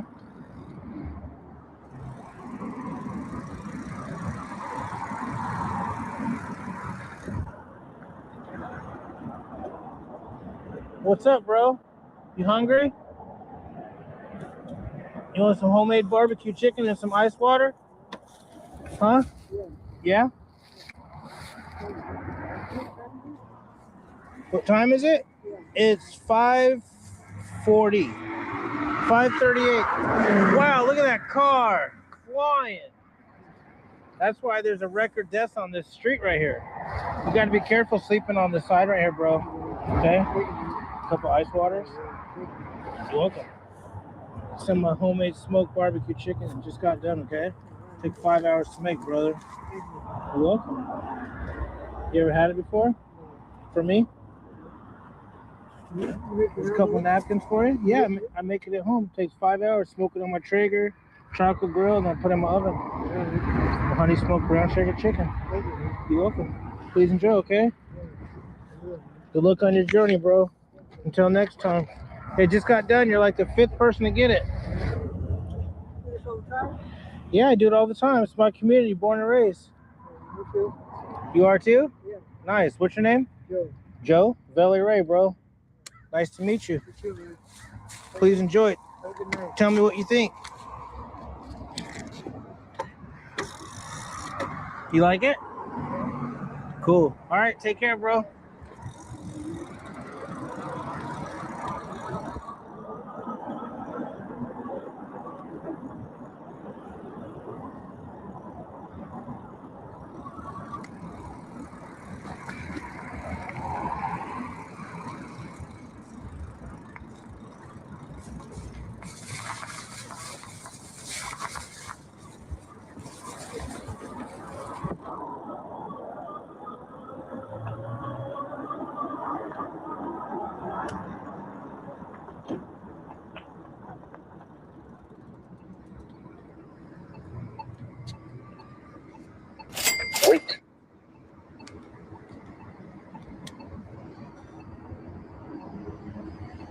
Thank you, Britt. Appreciate you being a member for 9 months. The beautiful Jessica Jones, Sasha Thane, Felicia.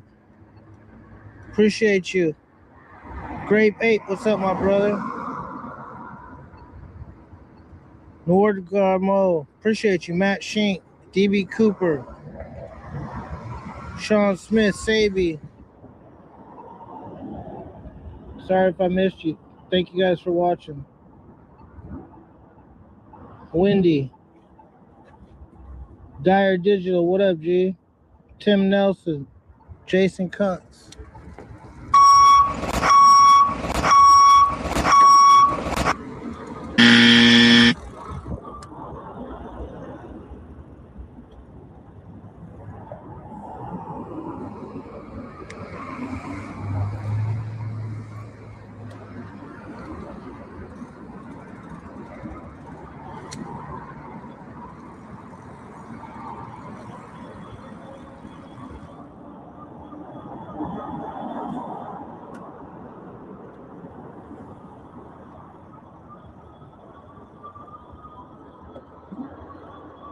I'm in Southeast Portland, Oregon.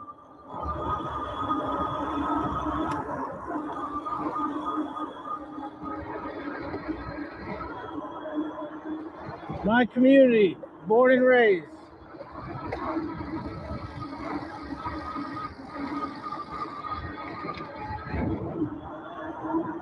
Let's fucking go! 30 miles an hour. It's at 32.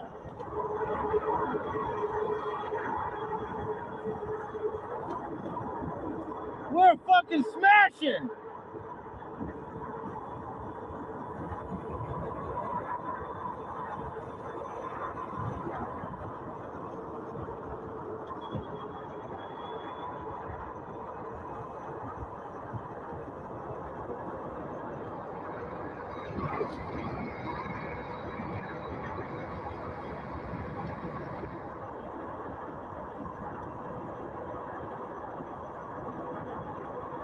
Thank you guys for watching.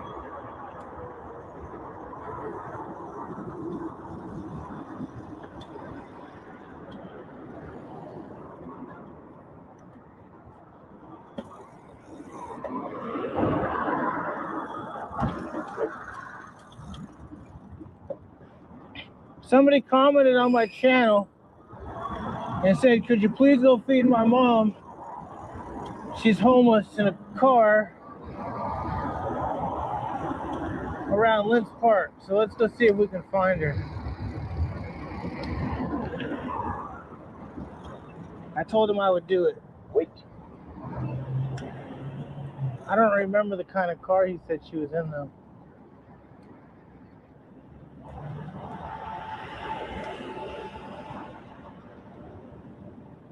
Should I yell at this car and say Valley Ray Streets?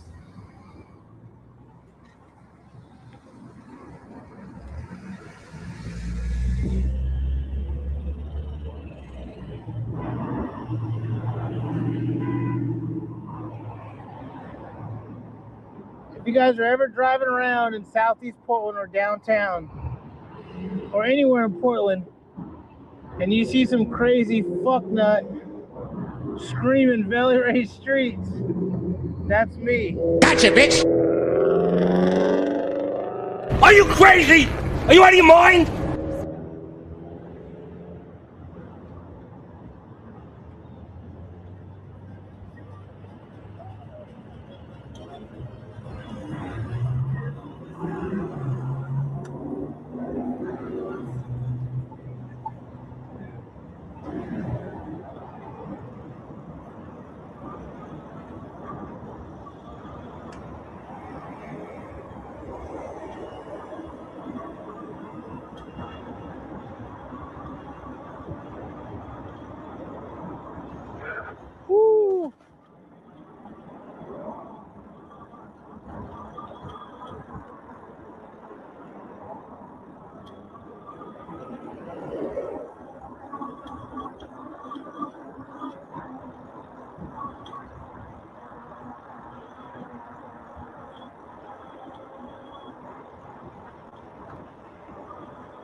Are you guys living out here?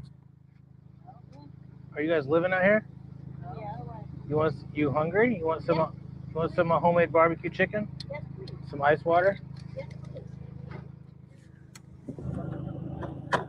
Right? Yeah. What's up, man? I'll be watching your videos, man. You do? That's a good thing that you be doing. Much man. love, bro. Yeah, much love, man. Thank you, bro. Nice to finally meet you, bro. Nice to meet you too. What's your name? They call me Smoke, bro. Smoke? Yeah. Nice to meet you, Valley Ray, bro. Can I leave a cup of water for the doggy? Appreciate it, man. That chicken Hey, that you doggy. be making be on point too, man. Here's a couple for the doggy. Yeah, I appreciate that, man. I hope things get better for you guys. Yeah, man. Thank you. My mom Thank you loves so much. too, man. Your mom watches me? Yeah, she's the one that put me on game on you, man. Really? Are you guys from? out here? Are you from Portland too? I'm from Washington originally, but Okay. I grew up out here. Hell yeah. Here's the rest of my napkins. Yeah. I got 3 packs left, I think. Okay, hell yeah. Yeah, that chicken. It yeah. just got done, bro. Good love. Here you go, love. Thank you so much. Sorry, there's 4 in there and 3 in there, but then let me give you 3 more. Yeah, I appreciate that. And then 3 more. Thank you so much. So you can share with the dog. Man, I'm gonna have to show you his videos, man. I showed her already. I got 1 pack left. Appreciate you guys accepting my food. Nice meeting you, man. You already know, man. Giving it. Much love. Much love, bro. You're welcome. Keep doing your thing, man. Thank you, bro. Have you had it before? Yes, I have. Yo, you have? I've had it. Here's 2 more for the doggy. Thank you, man. Yeah, I appreciate that, man. Until next time, nice meeting you guys. All right, nice meeting you too, man. Thanks for the chicken. You're welcome. I really appreciate it. Until next time. Yeah, next time. You too.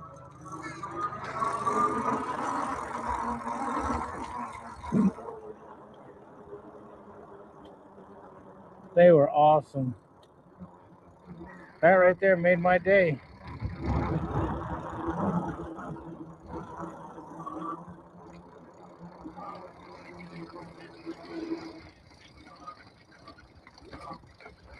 I used to play Pop Warner football at Lentz Park right here. Looks like there's a soccer game.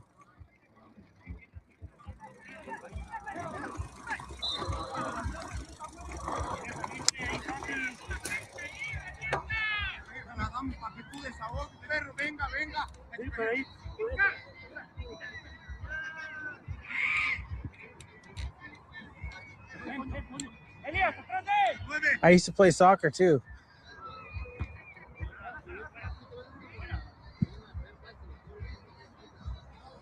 I played soccer, Pop Warner football, hockey, Lentz Boys Club, baby.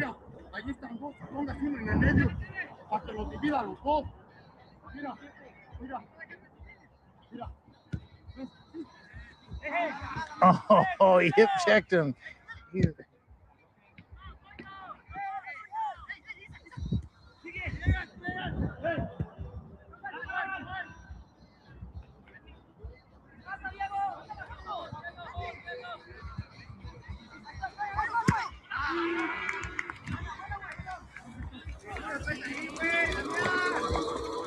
Look, I'm the ball catcher. Look.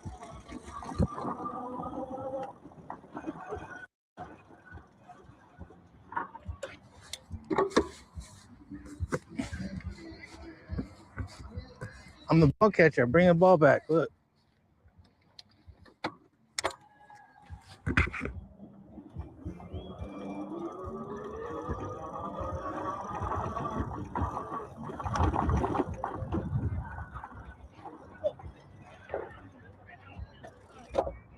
Valley Ray Streets.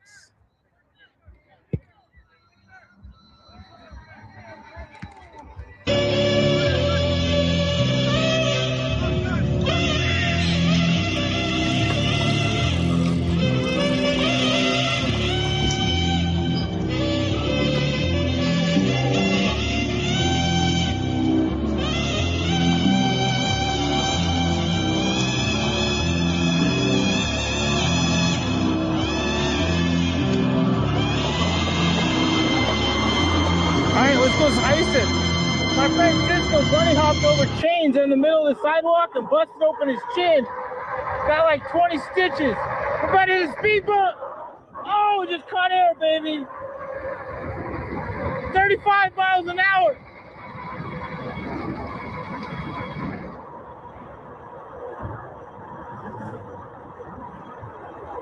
Over speed bump. Oh shit. We caught hella air. We got like 2 feet in the air. Oh shit.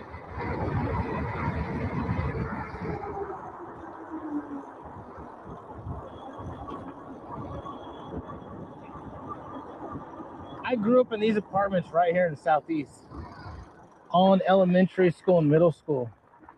I haven't been back here in over 25 years. I used to shoot my BB gun and play with my Transformers in this back apartment. The second apartment, there's 2 apartments. Mine was way in the back, right here in Southeast Ellis. Ghetto. I grew up hella fucking poor. Still am poor. Still just get by like everybody else. But I make the best of it, as if you should too. Because I'm a millionaire. I'm a millionaire mentally.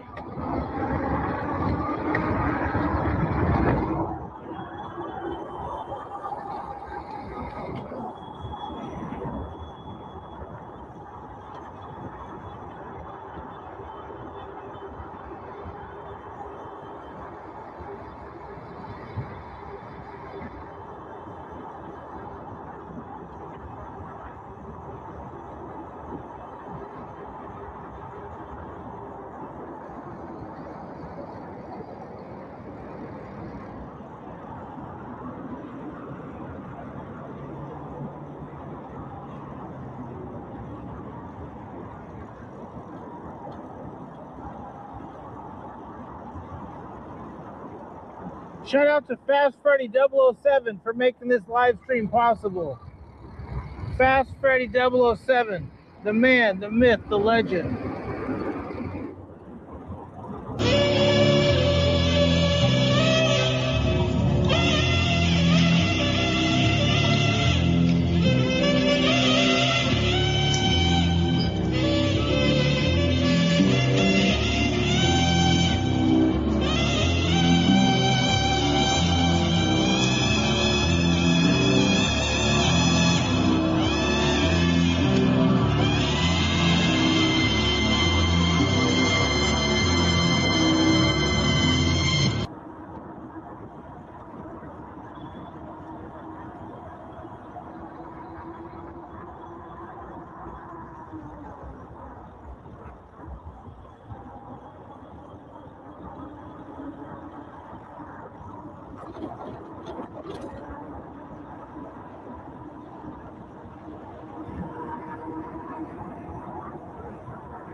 You guys want to see? I'm going to jump some big jumps right here.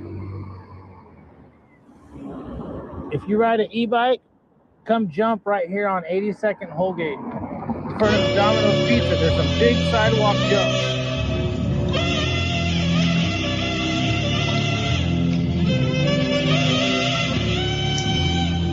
Watch. exactly where they're at, but they're right here. Well, I got a lot of heavy water on me. I don't think I should jump it with what I'm carrying. This bike's like 300 pounds.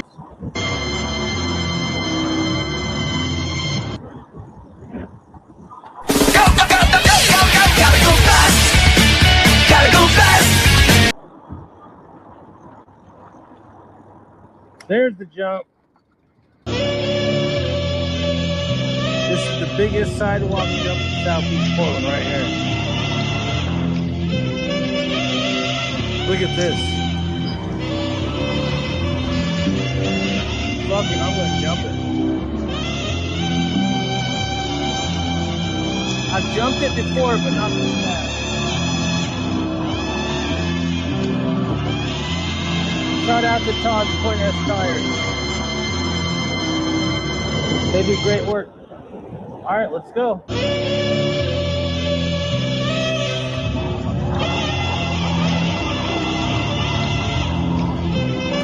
Woo!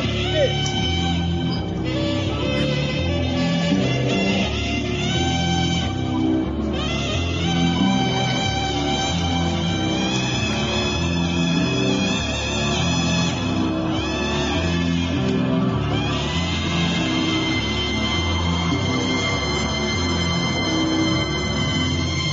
Next time I do it, I gotta go faster with no weight, with no ice water on me. It's the Guyer Show.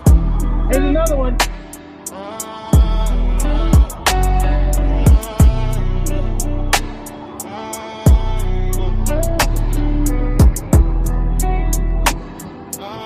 Here's another one.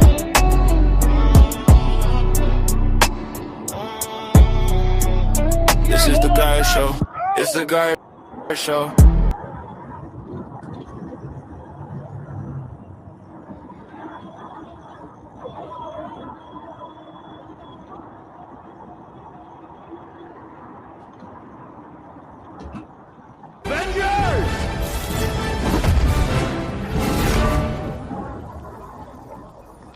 Assemble.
Pay attention.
that was a big jump. Gotta hold on tight. Whenever you're riding the e-bike, you gotta keep your hands tight on the handle grips.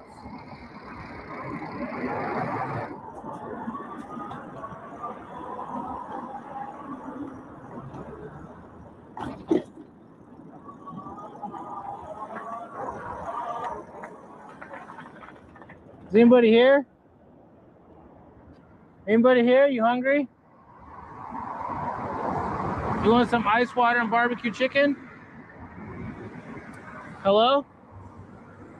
Hello? You hungry? You want some ice water and barbecue chicken? Hello? Hello? You hungry?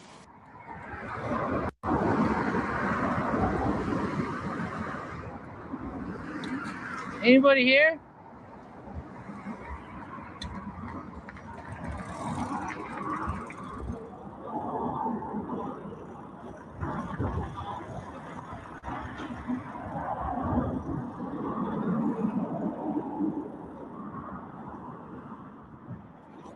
Here's what I'm gonna do. I think this person's here passed out, so I'm gonna leave them some ice water and chicken.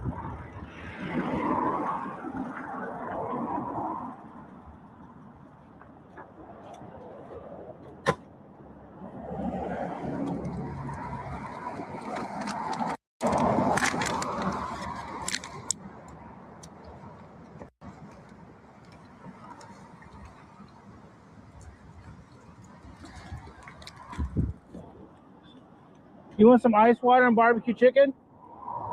I'm gonna leave it outside your tent, okay?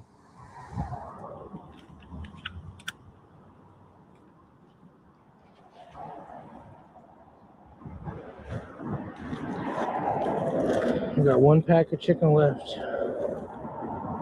I'll wrap it in this paper towel.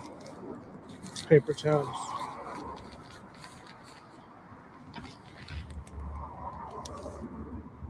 There.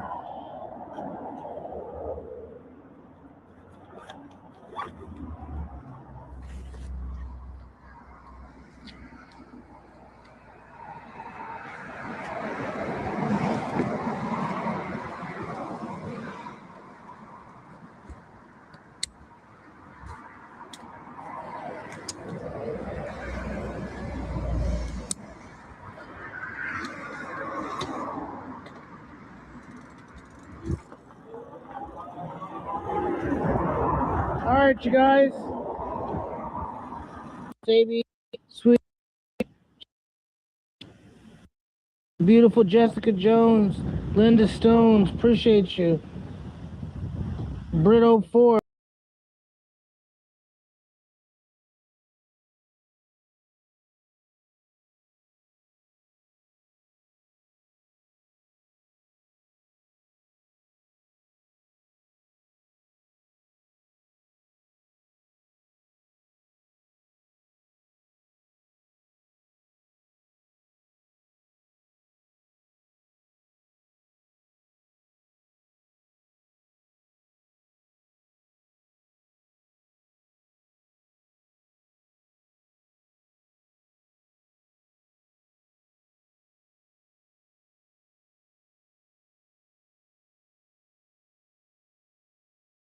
Guyer Show.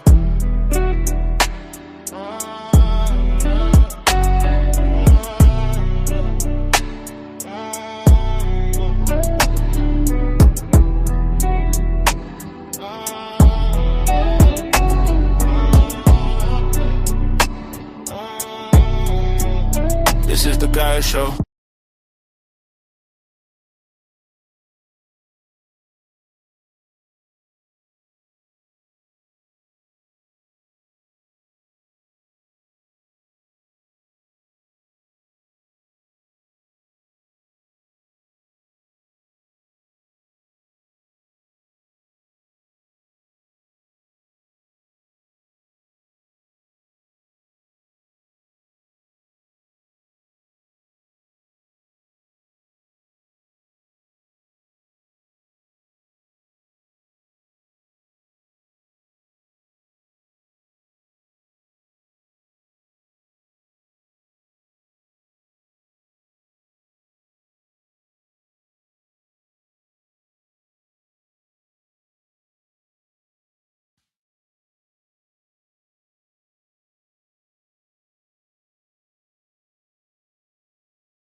I ain't been here 5 minutes.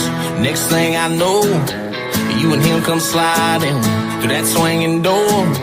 You wasn't lying when you said that you'd see me around. There's 100 bars across the next 3 blocks. You try to break my heart, and now you take my spot. You could've cheated on me, could've put a dent in my truck, but now you've gone too far. Hey, baby. There ain't no mystery about it, no, you don't wanna leave me alone. No. You just wanna cause me trouble, so I'll start shooting doubles. But girl, I ain't going home. I know you're crazy about your new man. Now you only come here trying to run me out. Girl, if I ever learn one thing, don't fall in love where you drink. Go on and tell them that I lost my mind. You know I'm in here every Friday night. If losing you taught me one thing, don't fall in love where you drink. We used to tear it up out on that floor, and now I wish you'd shake yourself back out that door. I wasn't lying when I said that you drive me insane, 'cause you do. Ain't no mystery about it. Every time you kiss him where I can see, I see it, girl. Oh, you think you might upset me, girl? I'll pay for the wedding if I can just drink in peace. I know you're crazy about your new man. Now you only come here trying to run me out. Girl, if I ever learn one thing, don't fall in love where you drink. Go on and tell them that I lost my mind. You know I'm in here every Friday night. If losing you taught me one thing, don't fall in love where you drink.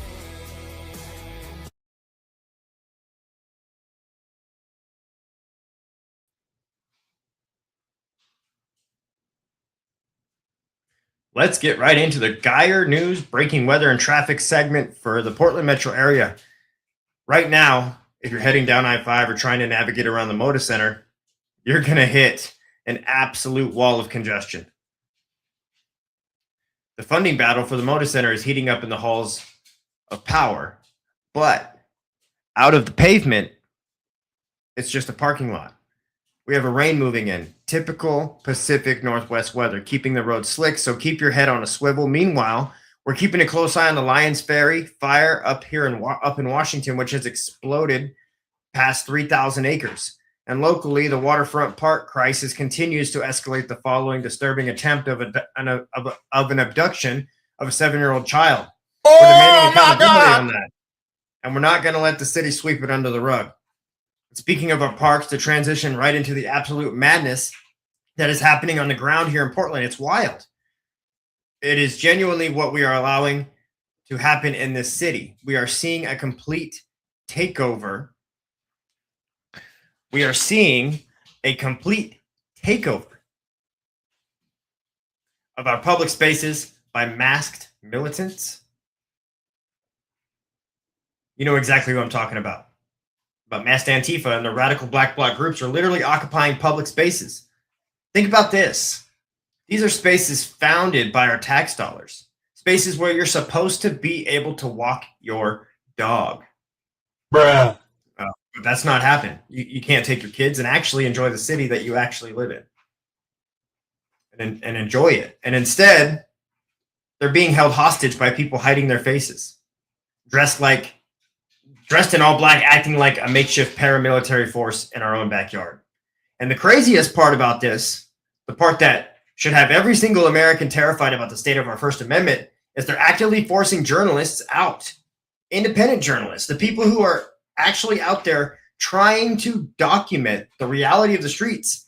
And we're being targeted, harassed, and physically pushed out of these spaces. Mainstream media won't cover it. They completely ignore it. They frame it from their penthouse studios and act like it's just a peaceful gathering of concerned citizens. But if you hold a camera and you try to stream or show what exactly is happening, these masked thugs surround you with umbrellas, At night, they shine lasers. And as of yesterday, you saw what happened and the threat of physical violence. How is this happening in a major American city? Where is the leadership? It is a complete breakdown of civil order. It is an absolute failure of the local government to protect the press and protect the citizens.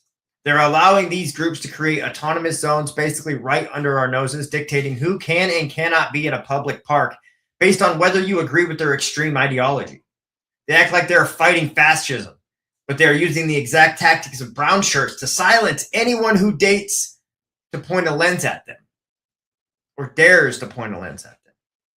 It is just completely insane.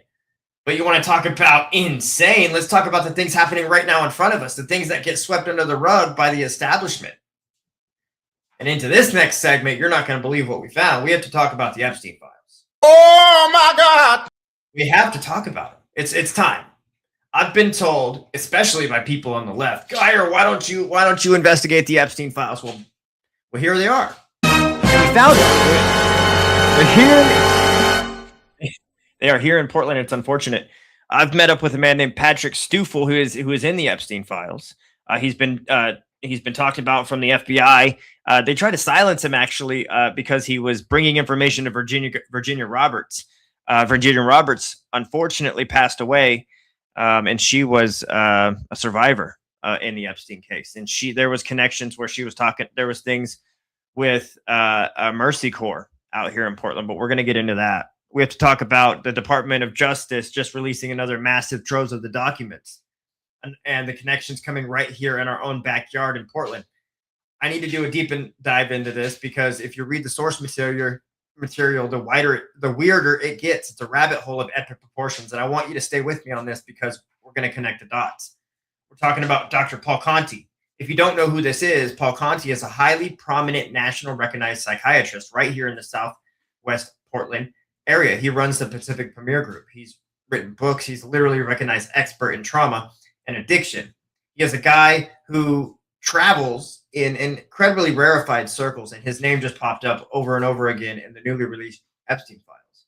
Now let's lay out the facts. You don't even need to spin this because the reality is bizarre enough on its own.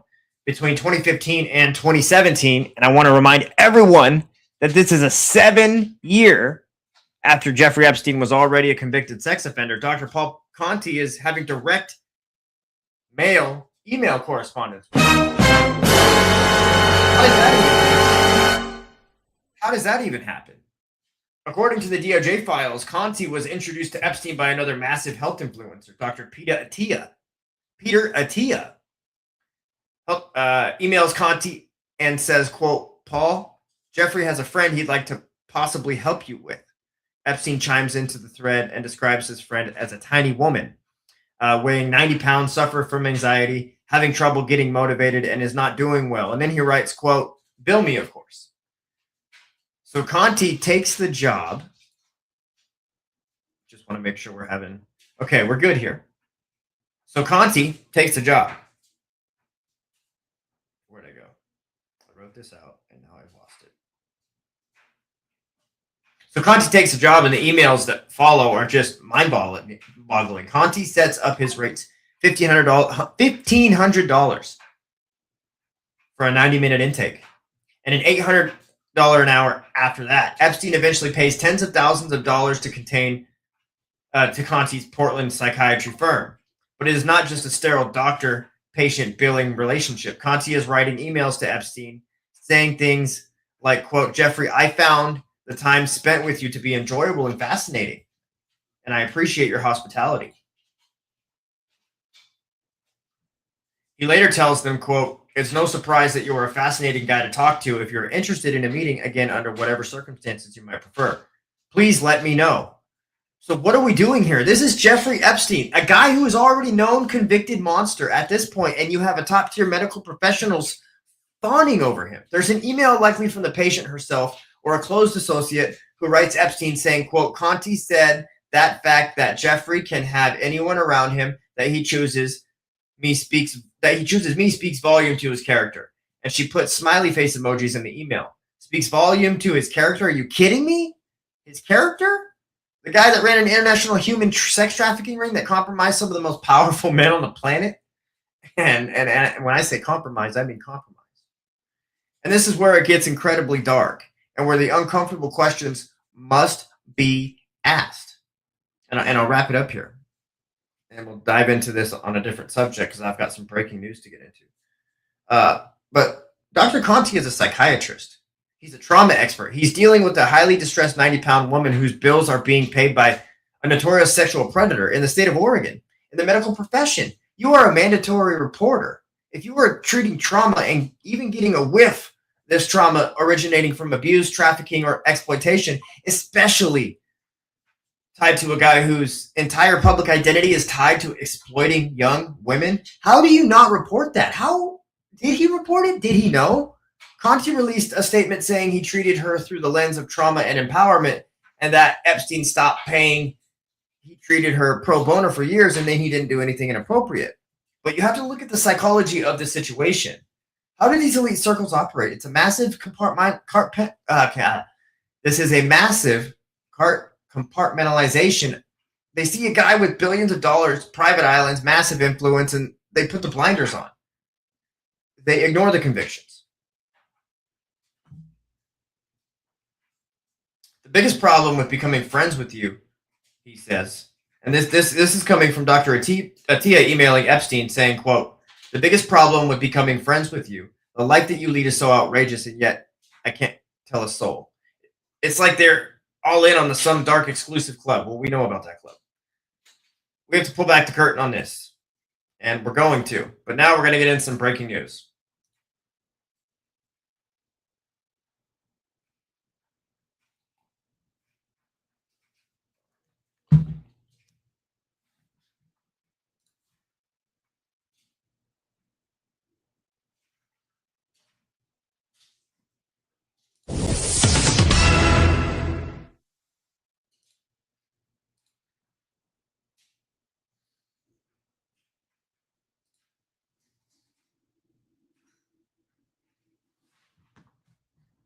The U.S. Justice Department is seeking detailed records and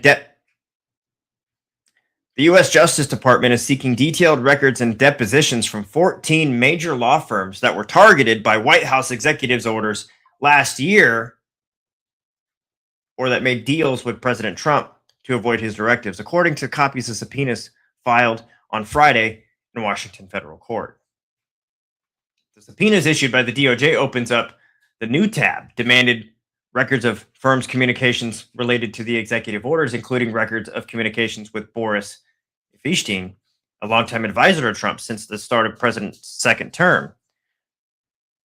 The DOJ is also seeking any communications the firm may have had with the American Bar Association about Epstein. It was not immediately clear whether the firm would challenge the subpoenas in court. The Justice Department disclosed subpoenas in a lawsuit brought last year by the ABA, which alleges its members to face harm from an unlawful policy by the Trump administration to punish law firms over their past legal work, diversity policies, and political ties. The Justice Department, in its filings, opens up a new tab, urged U.S. District Judge Amir Ali to reject an ABA demand seeking the similar information about Trump's law firm executive orders. It said that the ABA is required to seek the information from its own members or the law firms at issue, rather than going directly to the White House. In its filing, the DOJ said its subpoenas to the law firms are meant to obtain the documents that plaintiff has requested. Spokesperson for the ABA, the largest U.S. attorneys member organizations in the DOJ, did not immediately respond to request for a comment. Spokespersons for the law firms also did not immediately respond to a request for the comment. The ABA's lawsuit is casting fresh scrutiny on the Trump administration campaign against prominent law firms and could put firms that settled in an awkward position as two sides fight over possible evidence in the litigation. 4 law firms have sued the administration last year and won court orders permanently barring the executive orders targeting them. The administration's appeal is pending the U.S. Court of Appeals for the District of Columbia Circuit, which heard arguments in May. And on to a new story. This one interests me here. Data center opponents staged 142 protests across 42 United States. Let's get into it. Opponents of the rapid build-out of data centers held 142 protests across 42 states on Saturday in the first nationwide effort to challenge and channel anger at the AI infrastructure expansion that has ramped up over the past year and roiled local politics.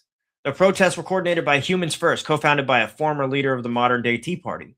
She compares growing opposition to data centers to the right-wing populist movement that emerged in 2009 to protest what it saw as excessive taxation and government overreach. Protesters rallied against what Humans First call an unaccountable build-out of data centers and unacceptable infringement on our liberty. In Fredericksburg, Virginia, one young man carried a sign reading, "We thrive on water, not data." In Atlanta, a small knot of protesters wielding signs reading, "Georgia never voted for a hyperscale AI data centers." Nationwide and city-specific counts of protesters were not immediately available, said Chris Barron, president at Right Turn Strategies, who is handling the press relations for Human First. Attendance was lower than expected in some rural areas and major cities such as Atlanta, local organizers told Reuters. But Humans First praised the efforts to the community activists. "We're thrilled with the turnout," Barron said. Data centers opposition is among the few issues uniting Americans across the ideological lines, with just a third of Americans approving of the pace of the data center construction in the U.S., according to a June Reuters Ipsos poll. Only 14% of respondents would support a data center being built in their community to support artificial intelligence projects for technology firms such as Meta, OpenAI, OpenSNewTab, Alphabet, Google, etc. The data center industry is continuing to work with policymakers, stakeholders, and residents to ensure data centers strengthen, not strain, the areas where they operate while mitigating any negative impacts to household and businesses, said Josh Levy, president of the Data Center Coalition, the industry's association and lobbying group. This is The Guyer Show. It's The Guyer Show.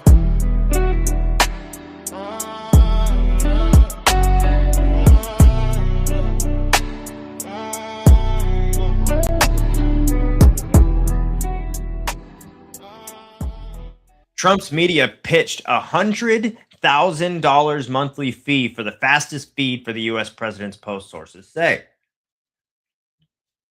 Donald Trump's social media company has discussed charging Wall Street traders, investment firms such as $100,000 a month for a faster access to the U.S. president's posts on his Truth Social platform, according to the people familiar with this matter.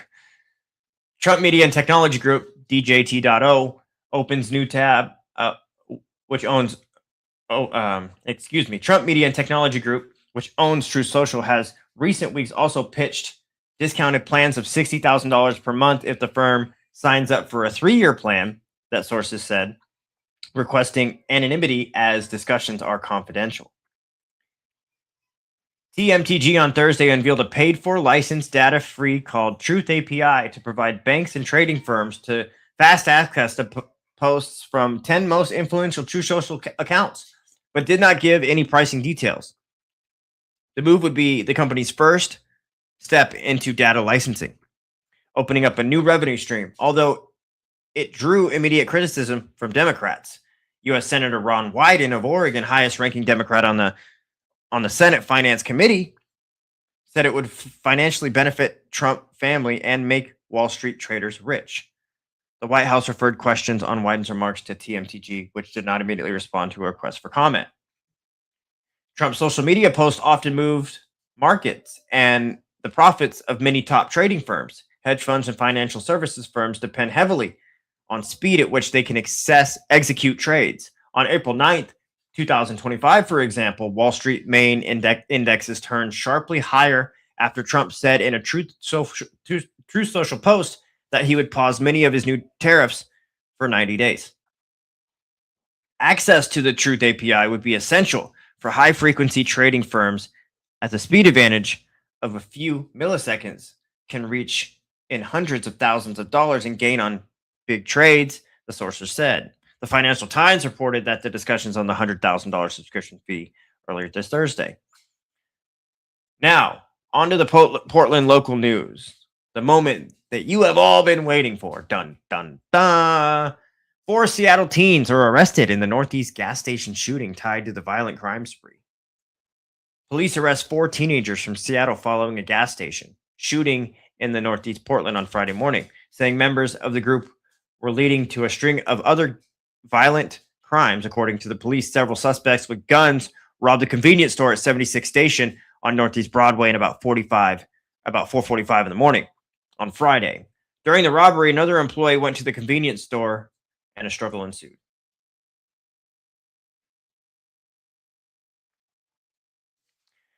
An employee was shot 5 times, 4 times in the abdomen, and 1 time in the leg. He was rushed to a hospital trauma center and is expected to survive, police said. Evidence at the gas station helped detectives link this case to crimes earlier this week. The suspect drove off after the shooting, and police officials shared vehicle descriptions with officers and those on the Bureau's Focused Intervention Team and Enhanced Community Safety Team. Police located the suspect near Northeast MLK Boulevard and Alberta Street within an hour of putting the information out, according to the Portland Police spokesperson Kevin Allen. He's Sergeant Kevin Allen. Investigators then determined the suspects were likely in a home at the 500 block in Northeast Webster.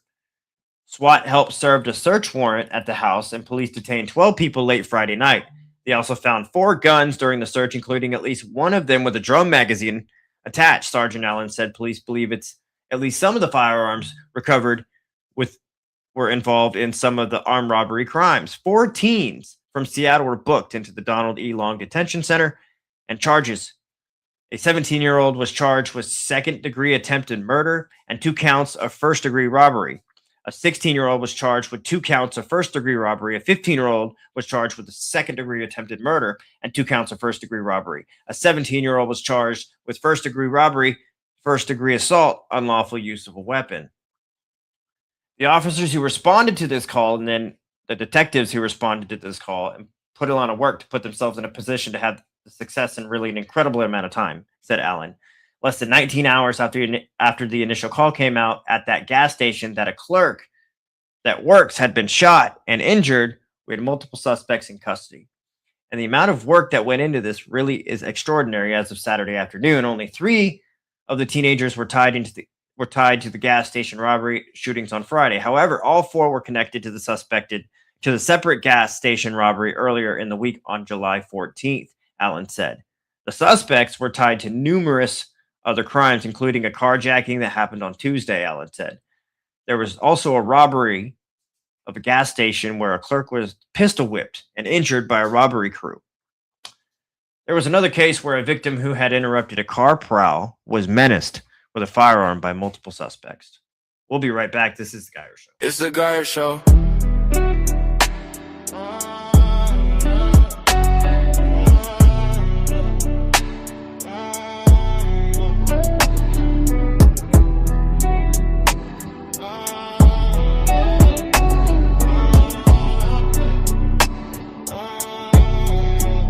This is The Guyer Show. It's The Guyer Show.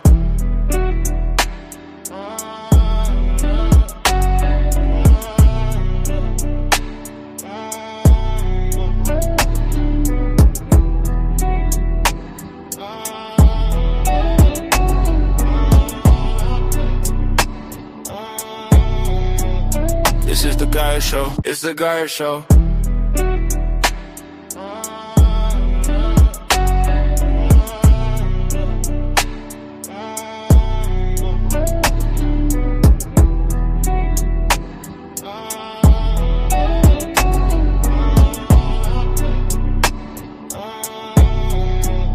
This is The Guyer Show. It's The Guyer Show. And a hiker dies of a medical emergency on Angel's Rest Trail in Columbia River Gorge. A man died on the Angel Rest Trail in the Columbia River on Friday night after suffering a medical emergency. The Multnomah County Sheriff's Office said an emergency call came in at about 8:40 p.m. for a hiker experiencing a medical event about 2 miles from the trailhead. Other hikers started first aid, taking turns performing CPR, while Corbett Fire and Sheriff's Office responded to the scene. Despite their efforts, the man was deceased by the time Corbett fire personnel reached him, the sheriff's office said. The Multnomah County search and rescue team was activated, and volunteers helped safely bring the man's body down from the trail.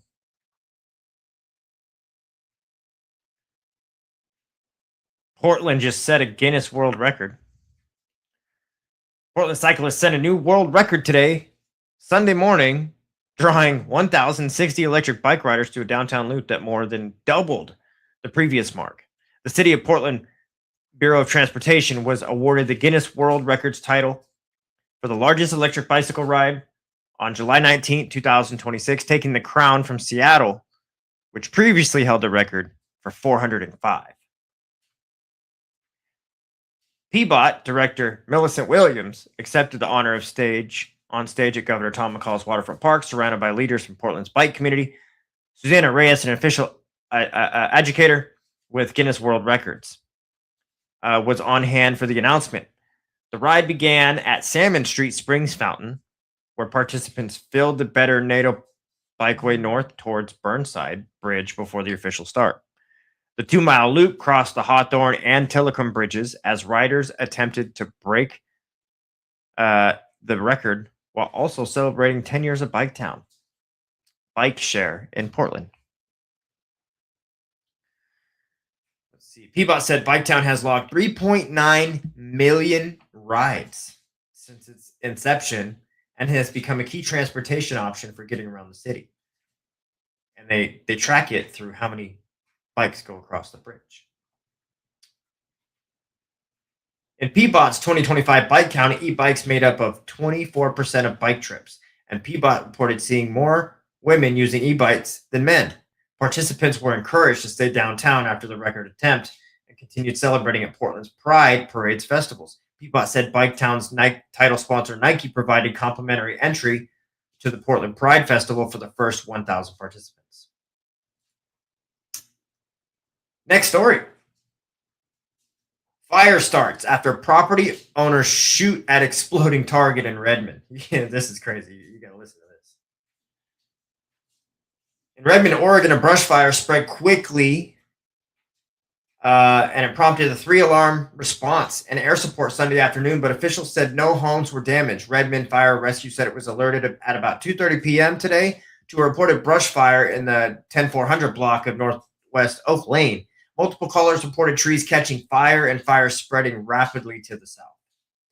Based on those reports, the incident commander upgraded the call to a 3rd alarm and requested additional resources, including air support. When crews arrived, the fire threatening nearby residential homes, and firefighters deployed hand lines to protect the homes. Redmond Fire and Rescue said no structure had been lost or damaged. The fire was estimated at about 5 acres.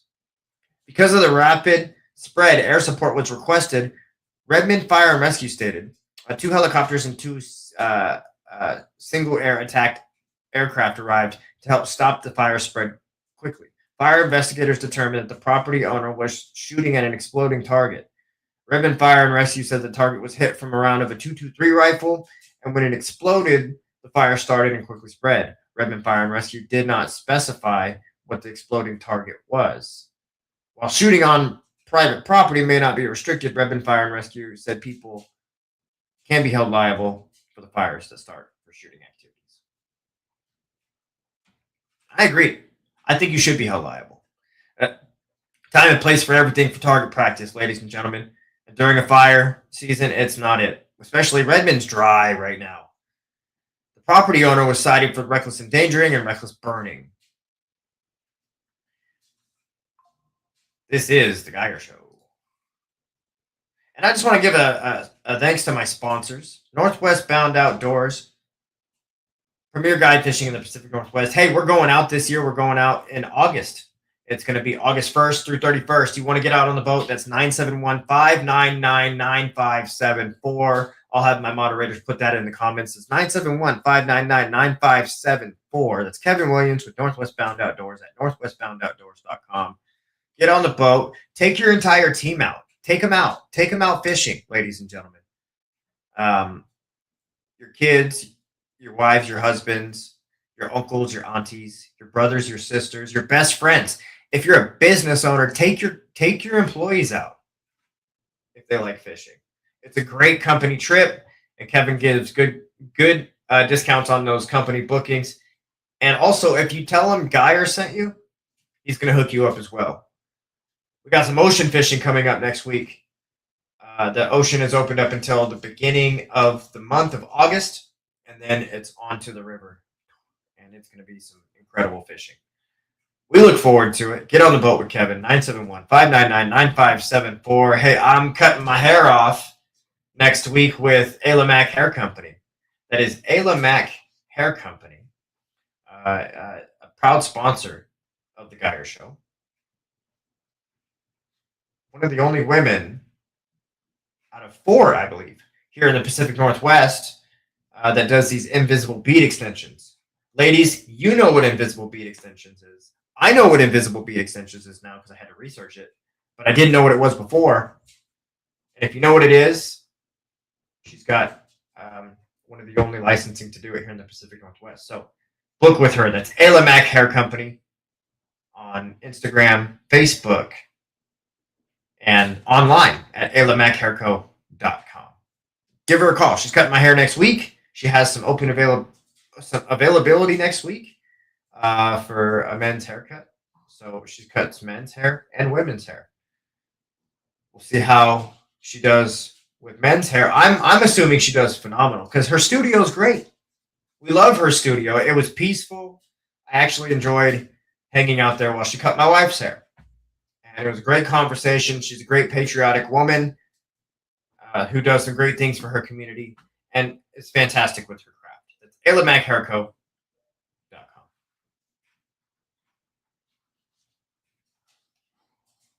Let's get into the comments a little bit.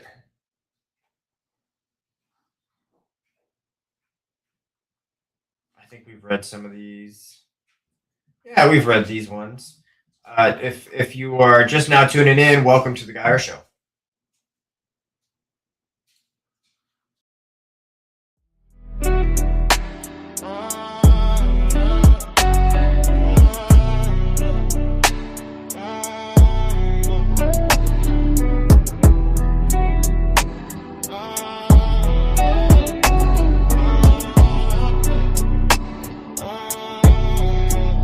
This is the Geyer Show. It's the Geyer Show.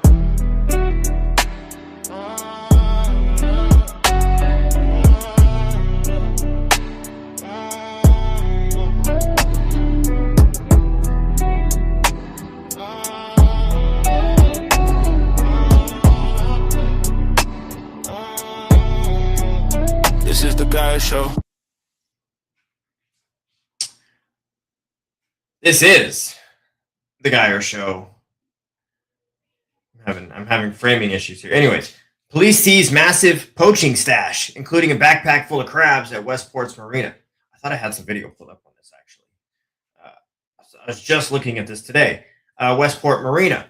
Grays Harbor, Washington. A routine patrol at the Westport Marina turned into a major crab poaching case after a fish and wildlife officer found dozens of illegal crabs hidden in the truck and backpack. Fish and Wildlife Officers Dean was patrolling the marina for commercial and recreational crab fishing activity, where officers received a report of suspicious-looking recreational crab fishing.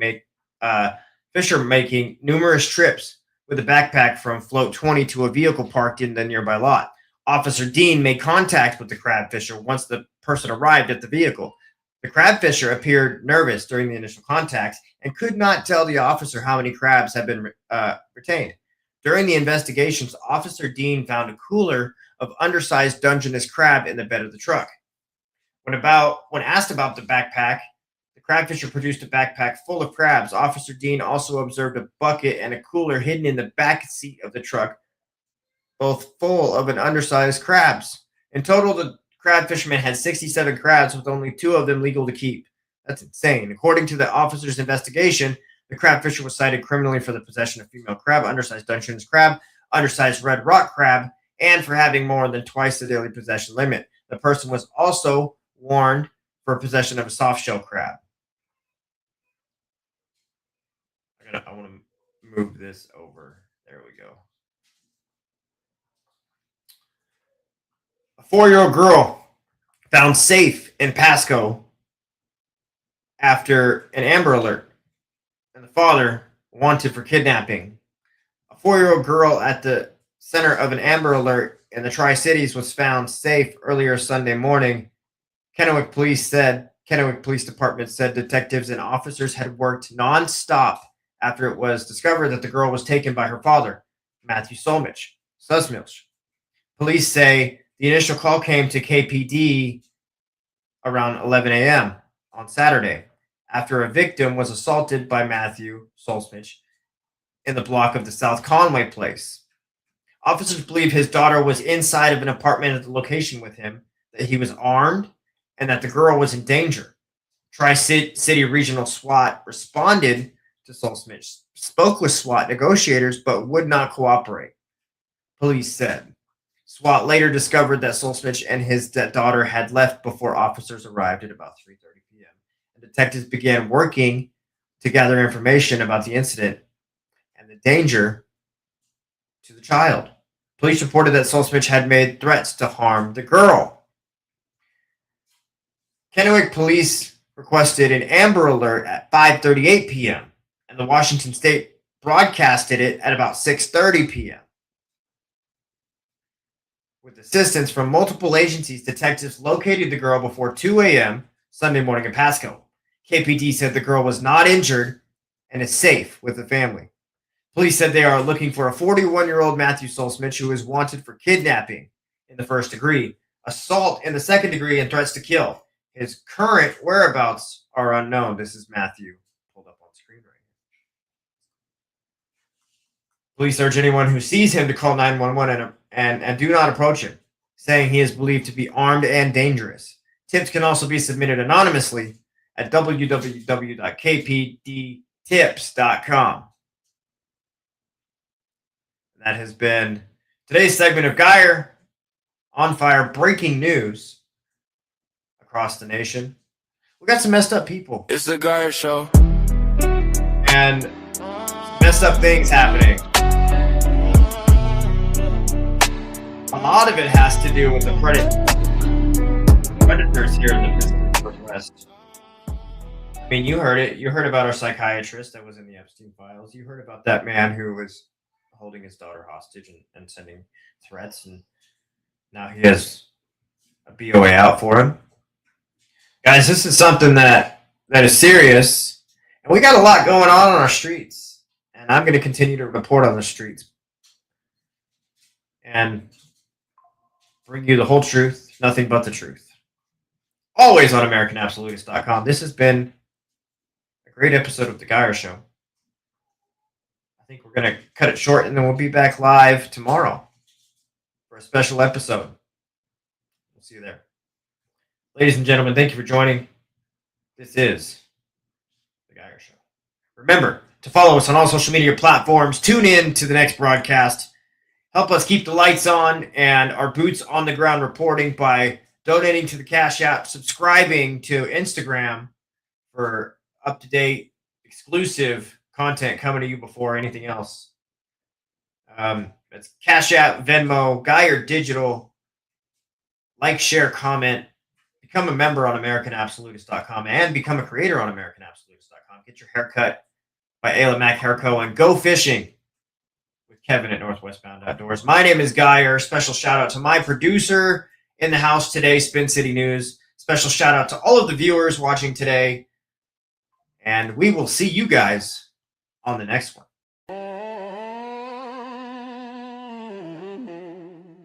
This is the Guyer Show.